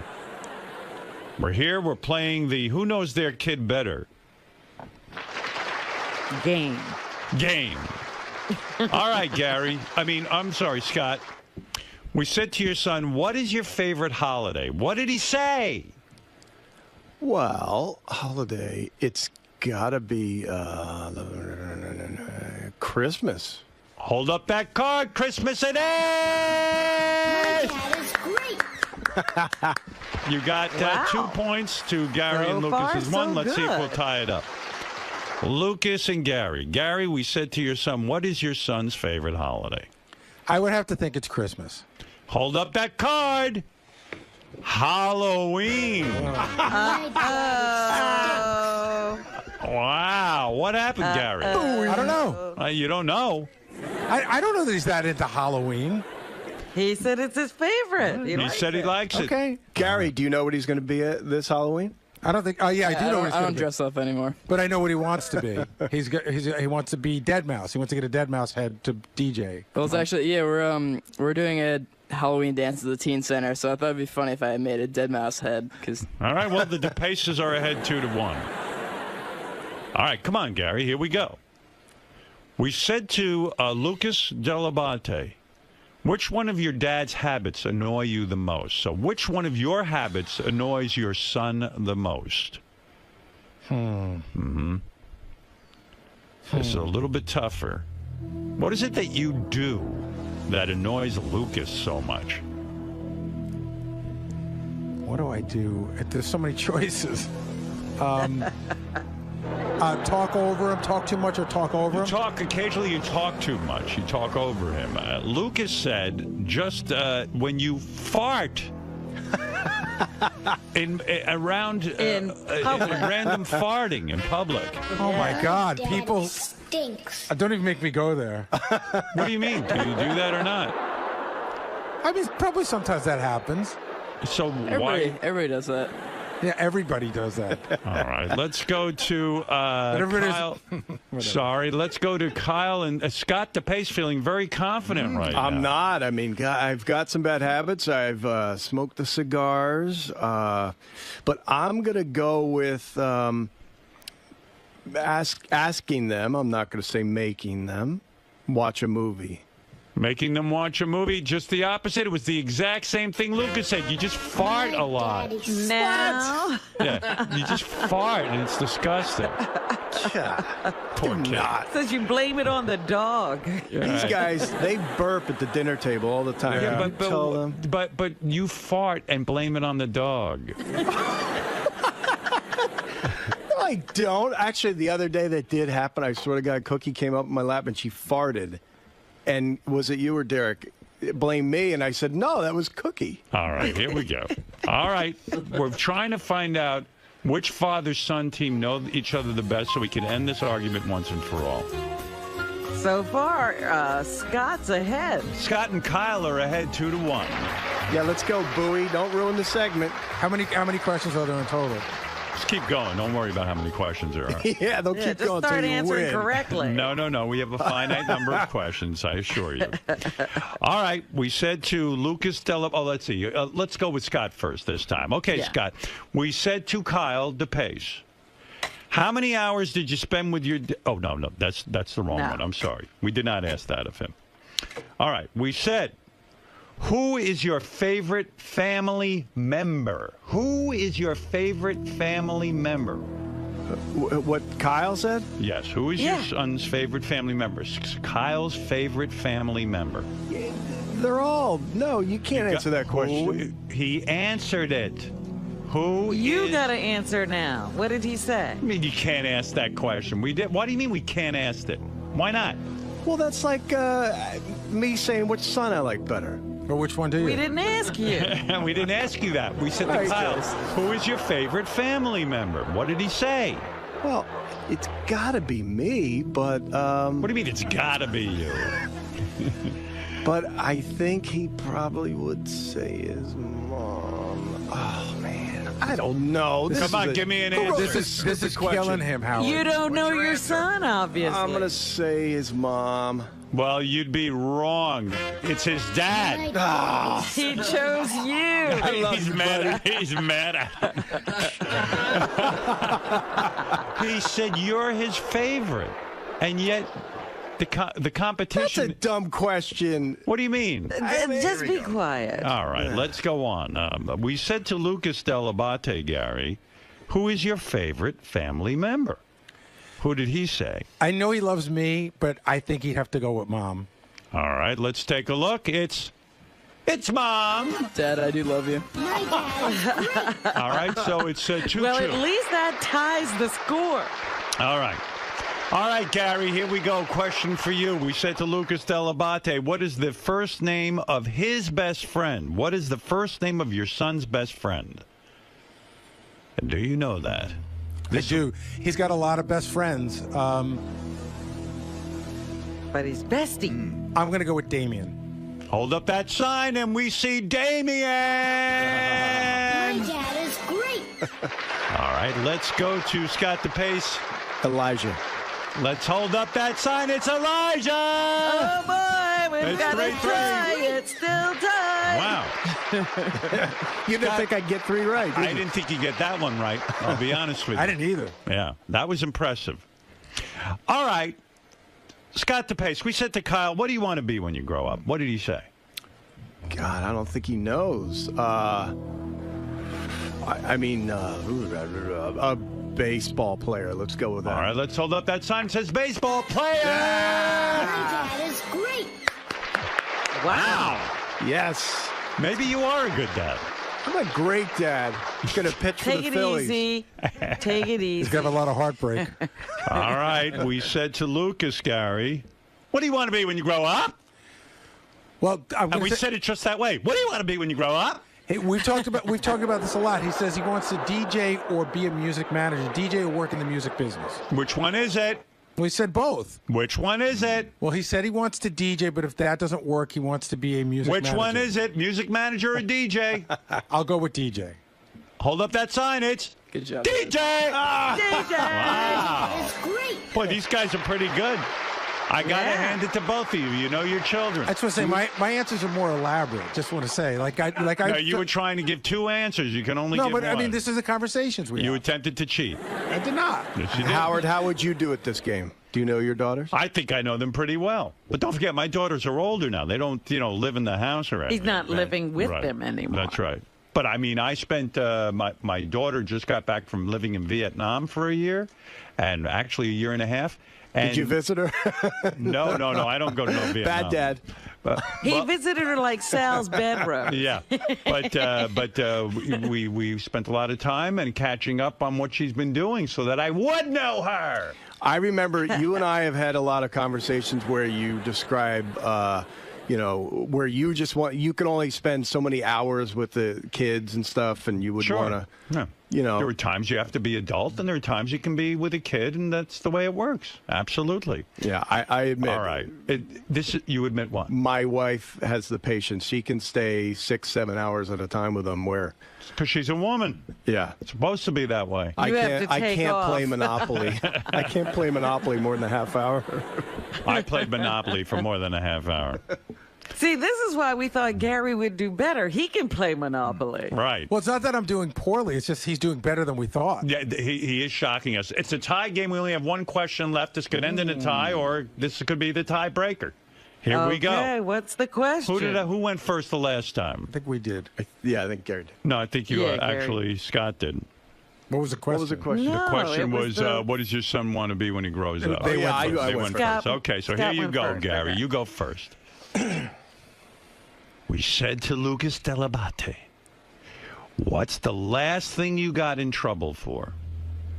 The last thing. Hold on a second. By the way, after the show, we're going to all play Monopoly together, see how long Scott DePace lasts.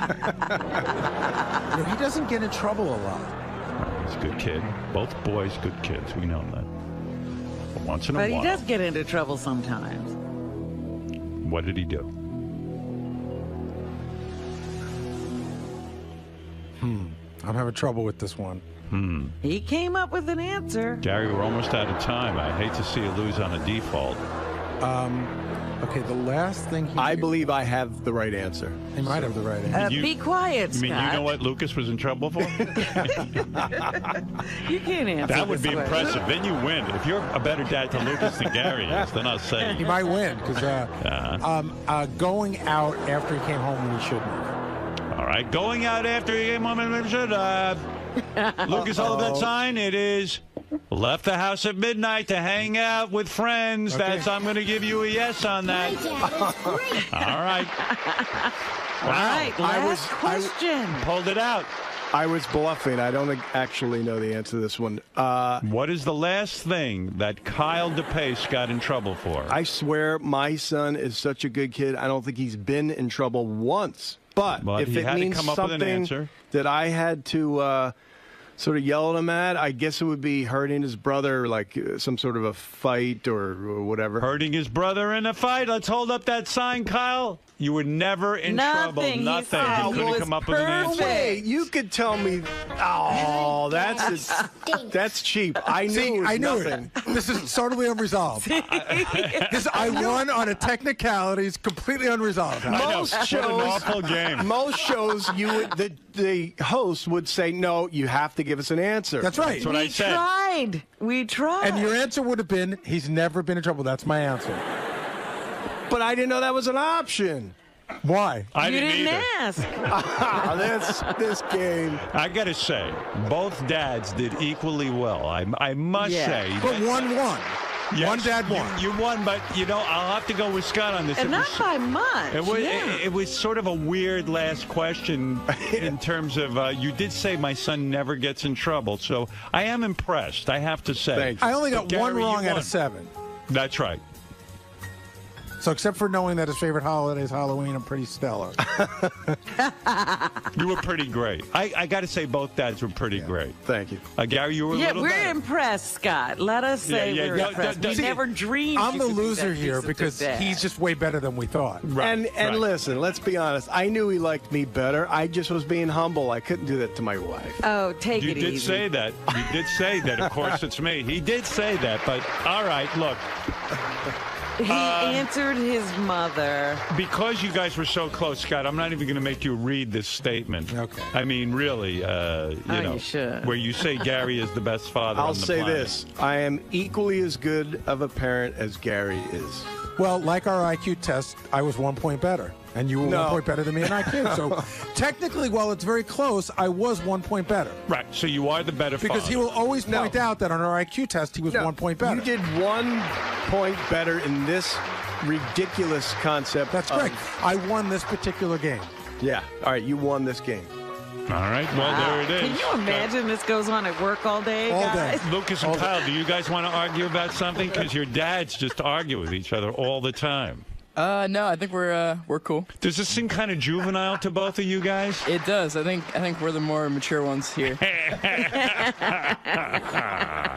Well, somehow I don't think this is going to stop the argument, but let me just say to Lucas and Kyle, because of this incredible game, you have each won $250. $250. Kyle, what will you do with the money? I want to buy something with it. Yeah, don't let your dad give you that BS about putting it in the bank. Goes in the bank. Bank? No, I'm kidding. What are you going to get? You know what? He loves you so much, he's going to buy you a toupee, I think. Is that what you're going to do? A fake hair piece?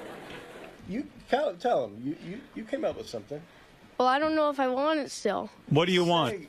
Tell me what you want. I want something like a laptop or something. A laptop? What's wrong with that? That's perfectly reasonable. Now go find one for $250. That's you can actually a Google Chrome. Yeah. A Google Chrome is $250. Yep. No kidding.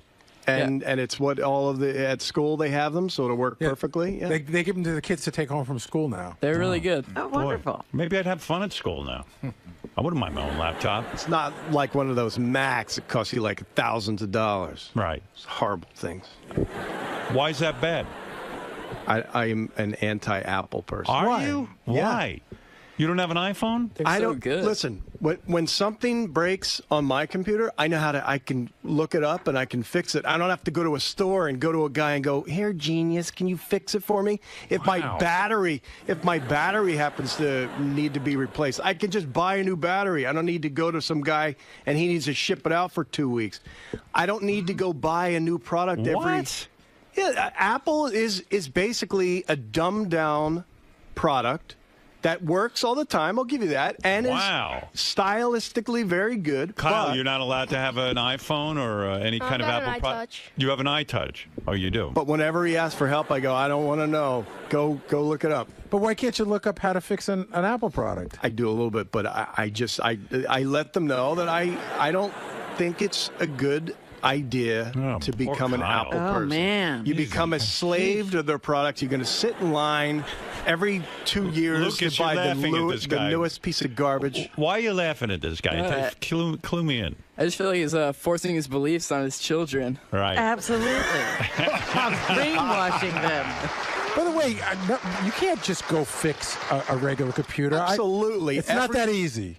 I've never had to take it to a store and hand it to some guy called a genius. All right. Well, there you go. All right. Well, listen, guys, this was a happy occasion. Lucas, what are you going to do with the $250? Yeah, I'm thinking either put it in the bank or just buy some DJing equipment, maybe. All right, there you go. Boy, a lot of equipment with that DJing, huh? Oh, yeah. You have no idea how much you spent on equipment. Gentlemen. Well, I'm so happy, Howard, because I thought maybe we'd have to be, calling family services. Right. Because of Scott. I thought for sure Kyle was going to whisper in my ear, "Get me out of here," but he did not. So I am impressed. I'm impressed with both fathers, and both sons are fantastic. And until the next time on Who Knows Their Kids Better, I say adieu. Lucas, I was going to ask one last question of Lucas. What? Sorry. We're in commercial. I had a perfect out. Sounded like a real game. We were playing the outro. I just want to know if his dad taught him. Did your dad tell you how to pitch or throw? Oh, no. You're referring to, like, the whole first pitch thing? Yeah. Yeah, he did. He did? And did it go well? Can you throw a ball? No, I'm very good at throwing. Oh, all right. It was a bad moment, Lucas. Do we agree? Yeah, no, it was. He was under a lot of pressure. I mean, he was freaked out like about a month before he went to see like a sports psychologist. I made my family crazy. I'm not gonna lie. Made them insane. We helped him out as much as possible too. We would throw in the yard, and he was really good. And like the day before, he had like a really solid first pitch, and then that happened. So you were teaching him basically how to throw. No, he was. He was catching for me. Yeah, we just see my son and I. We have catches all the time, and we both know that how to do it. But I don't know. Well, we both did the day before. All right, enough of that. Enough. Right, put aside the competition. You lost, Scott, and that's it, fair and square. But you did well and better than anyone thought you could do. I'm pretty sure you surprised yourself. All right, we're actually letting your child go home with you. You win. Right. You want him? Kyle, are you a conservative like your dad? He is conservative politically. Do you ever talk politics with your dad? Never. Never. Are you a Republican or a Democrat, Kyle? If you had to answer that question. What's the difference? Oh my God, I love this kid. See that? He's right. I'll tell you who they do like though. For some reason, and it drives me nuts. Is Democrat de Blasio. They like his commercials, so they go around the house going, de Blasio, de Blasio. They go, shut up with it. Well, that's a cool name. You say you think political leanings are genetic. Is that right, Scott? No, I do believe that... you did say that, But it's not as simple as that. I think that your personality is part genetic. And I do believe out of that personality comes your political leanings. So I do believe... ridiculous. I disagree completely. I think believe... Whatever you hear growing up is what you believe. In other words, that's how come people can turn their 4-year-olds into Nazis. Well, we'll see when these guys grow up. But I believe he is is going to be a very independent person who is going to lean right. I think he's going to become a Republican. Yeah. I think it's genetic. You know what I think? What do you think? He's going to keep his kids from eating the Doritos they want. Right. I have to say, as a compliment, your son is way more well-adjusted than I thought he would be. Seems like a great kid. They think our house is like a monkey asylum or something. All right. Listen, well, we definitely want to rescue the dog. I ended this segment a while ago. The dog. How many times have you seen me hit Cookie? Never. Oh, God. Thank you. So you do it in the basement. I have. About 5 times, maybe, when she was a puppy. I told your dad but it's not wrong. in front of the kids. It's wrong to hit a puppy. I do not believe in that, Kyle. A simple pat on the butt that shows that the animal, it is an animal, did wrong. And you're an animal. There's nothing wrong with it. All right, listen to me. Why don't I whack you around? You've done plenty wrong. All right, we're going to take a break. Kyle and Lucas, thank you very much. And again, I say goodbye. Now, no more talking. Okay. All right. We'll be back right after. Thank you. We'll be back right after these words. Thanks for playing. Who knows his kid better? How many times did we test that microphone? I mean, what is that? Good job. Dr. Scott, can you hear the microphone's not working? He just sits there. Did you say that to him? Yeah, of course.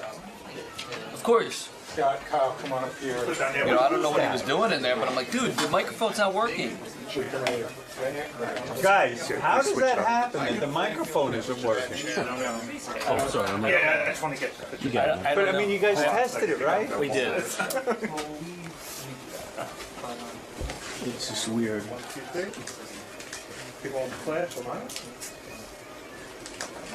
Good job, boys. Doesn't take long, just to get. I gotta say, I would be very nervous being on the air, but you guys were calm as could be. Thank you. I was more nervous for him. Right, yeah. Which is a testament to me because I calm the kids down. You're good, man. You've had a lot of training with the kids on. Awesome. You guys did great. You guys did awesome. Good job, Kyle. Howard, I think it's just you're so laid back. It's like you make it feel like it's not even radio. Maybe that's it, but because I can't imagine at your age going on the radio and being that relaxed. I would have been a nervous wreck. I mean, for the first 10 years I was on the radio, I was a nervous wreck. I finally calmed down. Yeah, I was the first few times it came on, and then you sort of do. You just feel like it's a conversation. Yeah, yeah. I think that Daddy or Dummy one kind of prepared me for this one. Oh, you were in that? Oh, you've competed before. Yeah, I have. Yeah, see, that's what did it. Howard, by the way, Scott, you did well. By the way, I saw Private Parts the other day. Oh, no kidding. Such a funny movie. Oh, thanks. It was really fun good. making that, huh? Yeah, it was really entertaining. Yeah, yeah. Oh, that's good. Oh, that was the first time. Yeah, I never saw it. Oh, right. I bet you Kyle hasn't seen it yet. Maybe too young still. Yeah, I think quite a few years. Yeah. Thank you. All right, thanks, Thanks, guys. Howard. Good job, Thanks, Lucas, Kyle. 𝗛𝗵cie𝗄𝗿𝗱, a really, really heated competition, but I think it was victorious for all. Even though, I mean, Scott is a clear-cut winner because me getting 6 out of 7 is a surprise. Him getting 5 out of 7 is people thought he wouldn't know anything. You So I got think 5 and we got 4. no, did we get you wrong? You got the farting. Oh, right. Yeah. Right, but I think the expectation wasn't that they would do as well. But see, that I take exception to. He somehow thought that I wasn't as good of a No, I dad. didn't say I did. A lot of people did. That's why we did the bit. And that's wrong. I always was. So, anyway. Well, either that's way, my point. What he was about to say is, you won, but still you should apologize to me. Right. Do it. My next question was going to be, does this sort of calm down the rivalry between the two of you? But clearly it doesn't. I mean, No, you guys our rivalry is fairly good-natured at this point. I think what we learned this morning is that you're both excellent dads with good relationships with your We like our kids. Hey, Kai, you seem like a good kid, man. Nice to meet you. I saw you once when you were like 3 and you were wearing a Phillies hat. And this guy, you're really funny. Oh, thank you. Oh, he is? Yeah, he was good on here. And you take after your dad with music and all that sort of stuff. He's into it. Oh, yeah, He no, must have brainwashed He brought me you up into on that. He brought me up on it. Yeah. Thank you. Thank you guys very much. Thank you.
Hey, Stern fans, welcome to Fine Time, the show where you, the fans, have the opportunity to ask questions and interact with your favorite Stern Show staffers, whack backers, and celebrity superfans.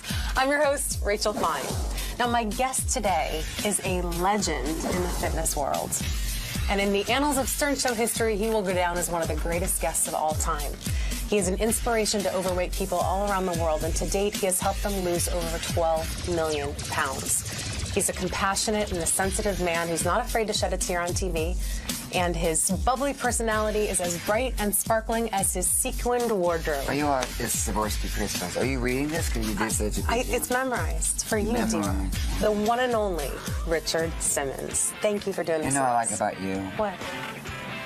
You're pretty on the outside, but you're really, really pretty on the inside. That's very kind. That means a lot. I'm a big fan of yours. I grew up working out to Sweating to the Oldies. I just wanted you to know that. When you were a virgin.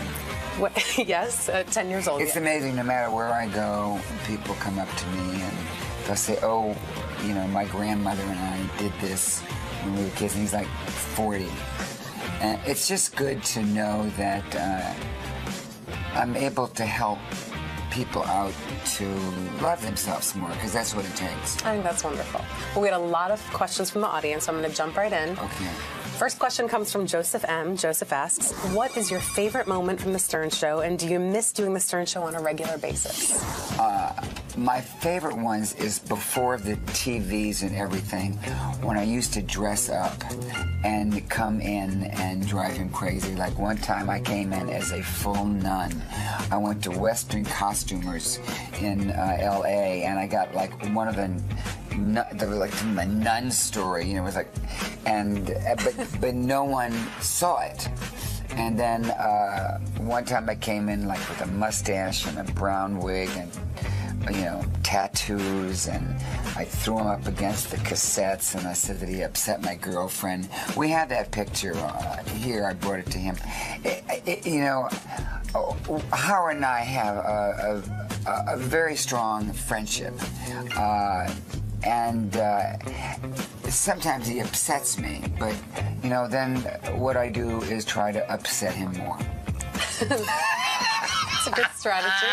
Question from Bill C. Bill asks, it seems like you've recently hit a new level of expressing yourself creatively. Your music videos, your daily photos in various outfits. Is there a specific event that sparked this new level of self-expression, and how important is self-expression to health? When the king gets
Okay?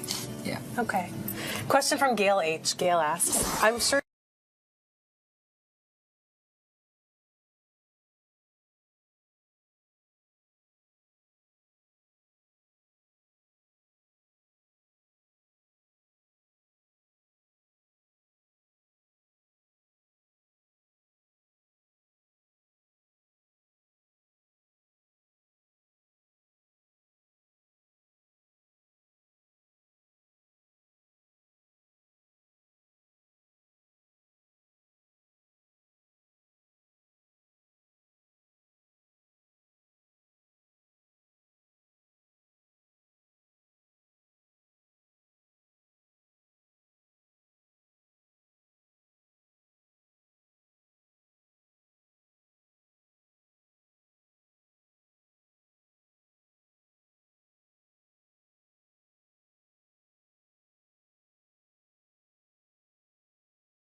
Ah, awesome. Question from Elise C. Elise asks, how did you get into the exercise and diet field, and what would you have done in your life if you hadn't taken up this course? Well, I wanted to be a priest because everybody in New Orleans is Catholic, and I went to Catholic school, and I thought that would be in it, but those outfits were dreadful. Sure. The black with the hanging rosary, you know, it had no crystals on it. Then I wanted to be a doctor, and I went to med school. Oh, wow. But it wasn't for me. I thought I just had to work with like alive people. And I had lost all my weight, not by exercising, by stupid dieting, laxatives, and filling up. And then I came to LA and I went around and went to different kind of exercise classes, but I didn't see any overweight people. Everyone was like a Q-tip and spandex, and I said, where do the overweight people go? So 40 years to open my studio, 40 years ago. Wow, congratulations. It's called Slimmins, and it's in Beverly Hills, and it's $12 a class, and people come and have a good time. I love it. Question from David A. David asks, who was your biggest role model when you were a child, and who is your biggest role model now? I'm going to have to say my brother Lenny. He was the perfect child. You know, people got A's in school. He got A squares. You know, she's too pretty. I can't do anything. Oh, you're so sweet. I mean, your teeth and you just like if I had like some whipped cream and a maraschino cherry, it'd be dessert. That is so thoughtful. And if I was married to you, I'd put you in a jacuzzi of peach champagne from Whole Foods. That sounds amazing. And feed you homemade chocolate. I love the sound of that.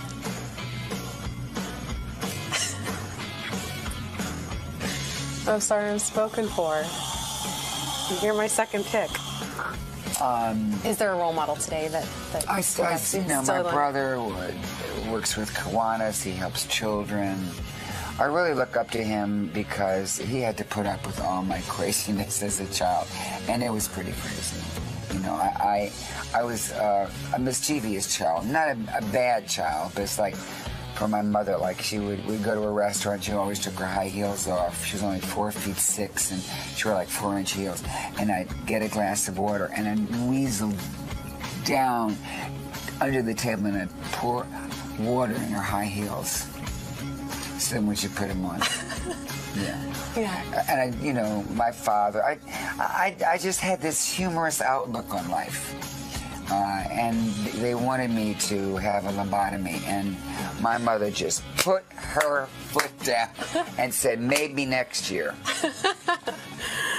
Question from Sarah G. Sarah asks, why the shorts? Well, to tell you the truth, there's always a story behind it. When I lost my weight, can't you even see my shorts? When I lost my weight, when you lose weight, you're left with this roll. Because of skin. Okay. You can have it taken off, but I chose I didn't want to do that. So I was looking at the Harlem Globetrotters, and they had shorts on and a tank that was sort of cut this way. So I thought if I cut them this way and wore shorts, that the emphasis would be on my legs, and it wouldn't be on this roll. And then so I curved that to cover the roll. So more of a defensive dressing mechanism. Yeah, it was, don't look at this. You know how I gotcha. You know, said to a lady, well, I hate my legs, I hate my arms, I hate my thigh. You know, you have to sort of say, well, let me camouflage this. Because my mother was a showgirl and my father was a dancer. So let's just showcase the things that you have that are good. That makes sense. Now, I have a very sensitive follow-up question from Gary K. He asks, has one of your nuts ever slipped out of your shorts? It could happen. It actually has. Okay. And it was actually like on a nighttime talk show. Oh, no. Yeah. And, well, it just happened, but... Yeah, you know, look, I said to myself, Dick, hey, you know, just act like it didn't happen. You know, so I crossed my legs, I kind of did this like I was getting a brewski. A good plan. Question from Tim M. Tim asks, why do you cry so much? You know, when it cries from the heavens, it's the angels crying for us on this earth. And when a human cries, it's to cleanse the soul of sadness. I think Honestly. you called him a We're bro. going. No, I did. I love it. I'm going to go out and say something. You said that. I'm going to bring him back in here. Wait. Then he said you appealed to both sexes. Oh, there he is. He's out the door. Go. Wait, he doesn't even know where to go. Follow Gary. Tell Lisa to pin him down. Hurry, Howard. He's at the elevator. No, don't let him go. Do not let him go. Why are you guys just standing there? Camera guys, stop the door. Oh, stop. Will somebody stop? Will someone go? Stop it! What do you mean like that? Okay, Howard. Richard, come on. The guy in the elevator's having a great time. Really? Are you for real? Richard. Oh, he's just... Oh, Richard, come on. Guy in the elevator's on his way to work. He's seen Howard Stern consoling a crying Richard. Come on. Come back here and I want to apologize. For real. Richard, please. Don't go.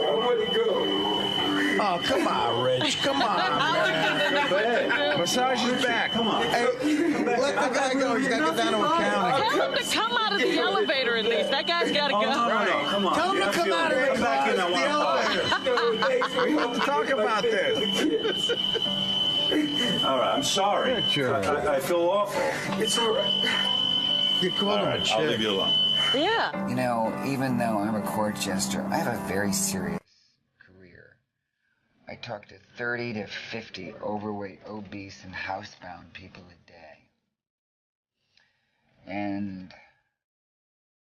often, they die on the phone talking to me. Oh my God. So there'll be someone in a nursing home, and I'll call them, and I'm the last voice they hear.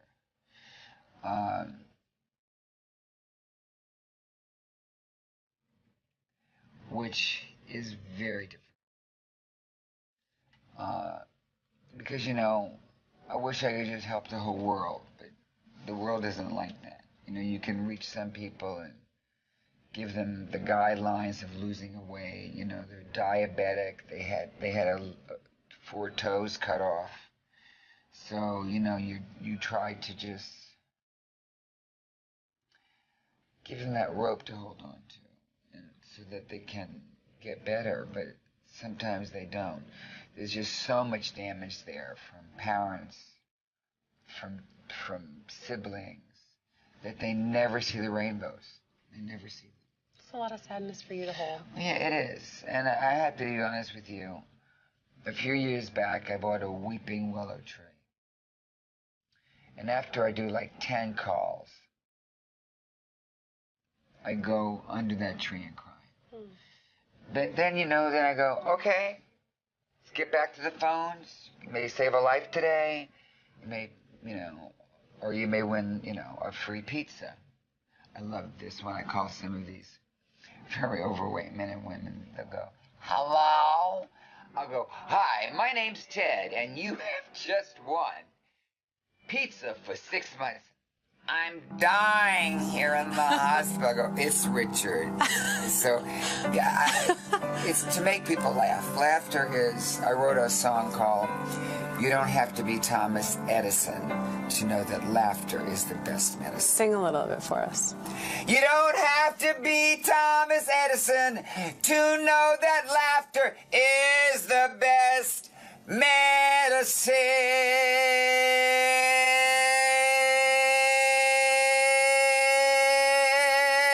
That's awesome.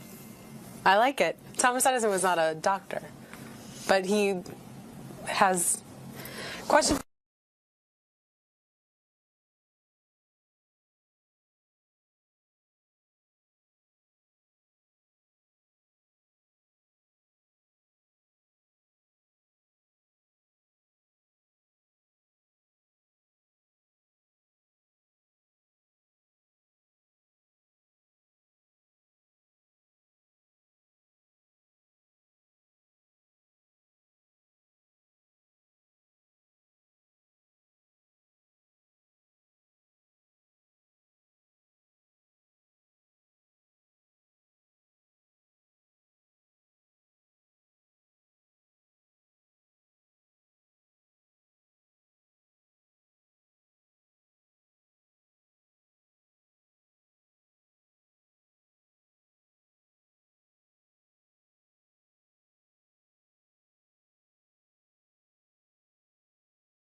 So when you hear the words Baba Booey, do they make you laugh, smile, or cry? Also, we would love to hear your best Baba Booey. I don't get the whole Baba Booey. You don't get it? I think it's silly and childish and juvenile. It sounds like it's a little toy to buy kids. And this year, Baba Booey is going to be under your tree. Baba Booey is that great, great Christmas gift that'll just keep giving. What does it mean? Well, it's a reference to Gary, who thought he mispronounced Baba Booey. Oh, great. It's really great. That was a great, in-depth question. It really was. Thank you so much. What was your name? That was Sean R. That was Sean. That was just great. I want to thank Richard for taking the time to answer the questions that you, the fans, submitted. Keep sending your questions in. You can tweet them, you can Facebook them, you can send an email submission or a video submission and be a part of the show. And remember, this is your show, so don't screw it up.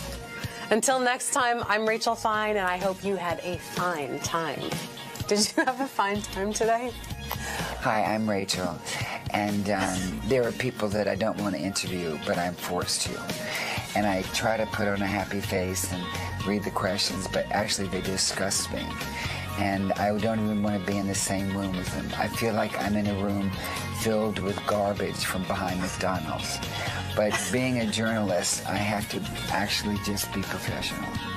I don't even like the people on the other side of the camera that I work with. I didn't have a choice to work with these people. I was told that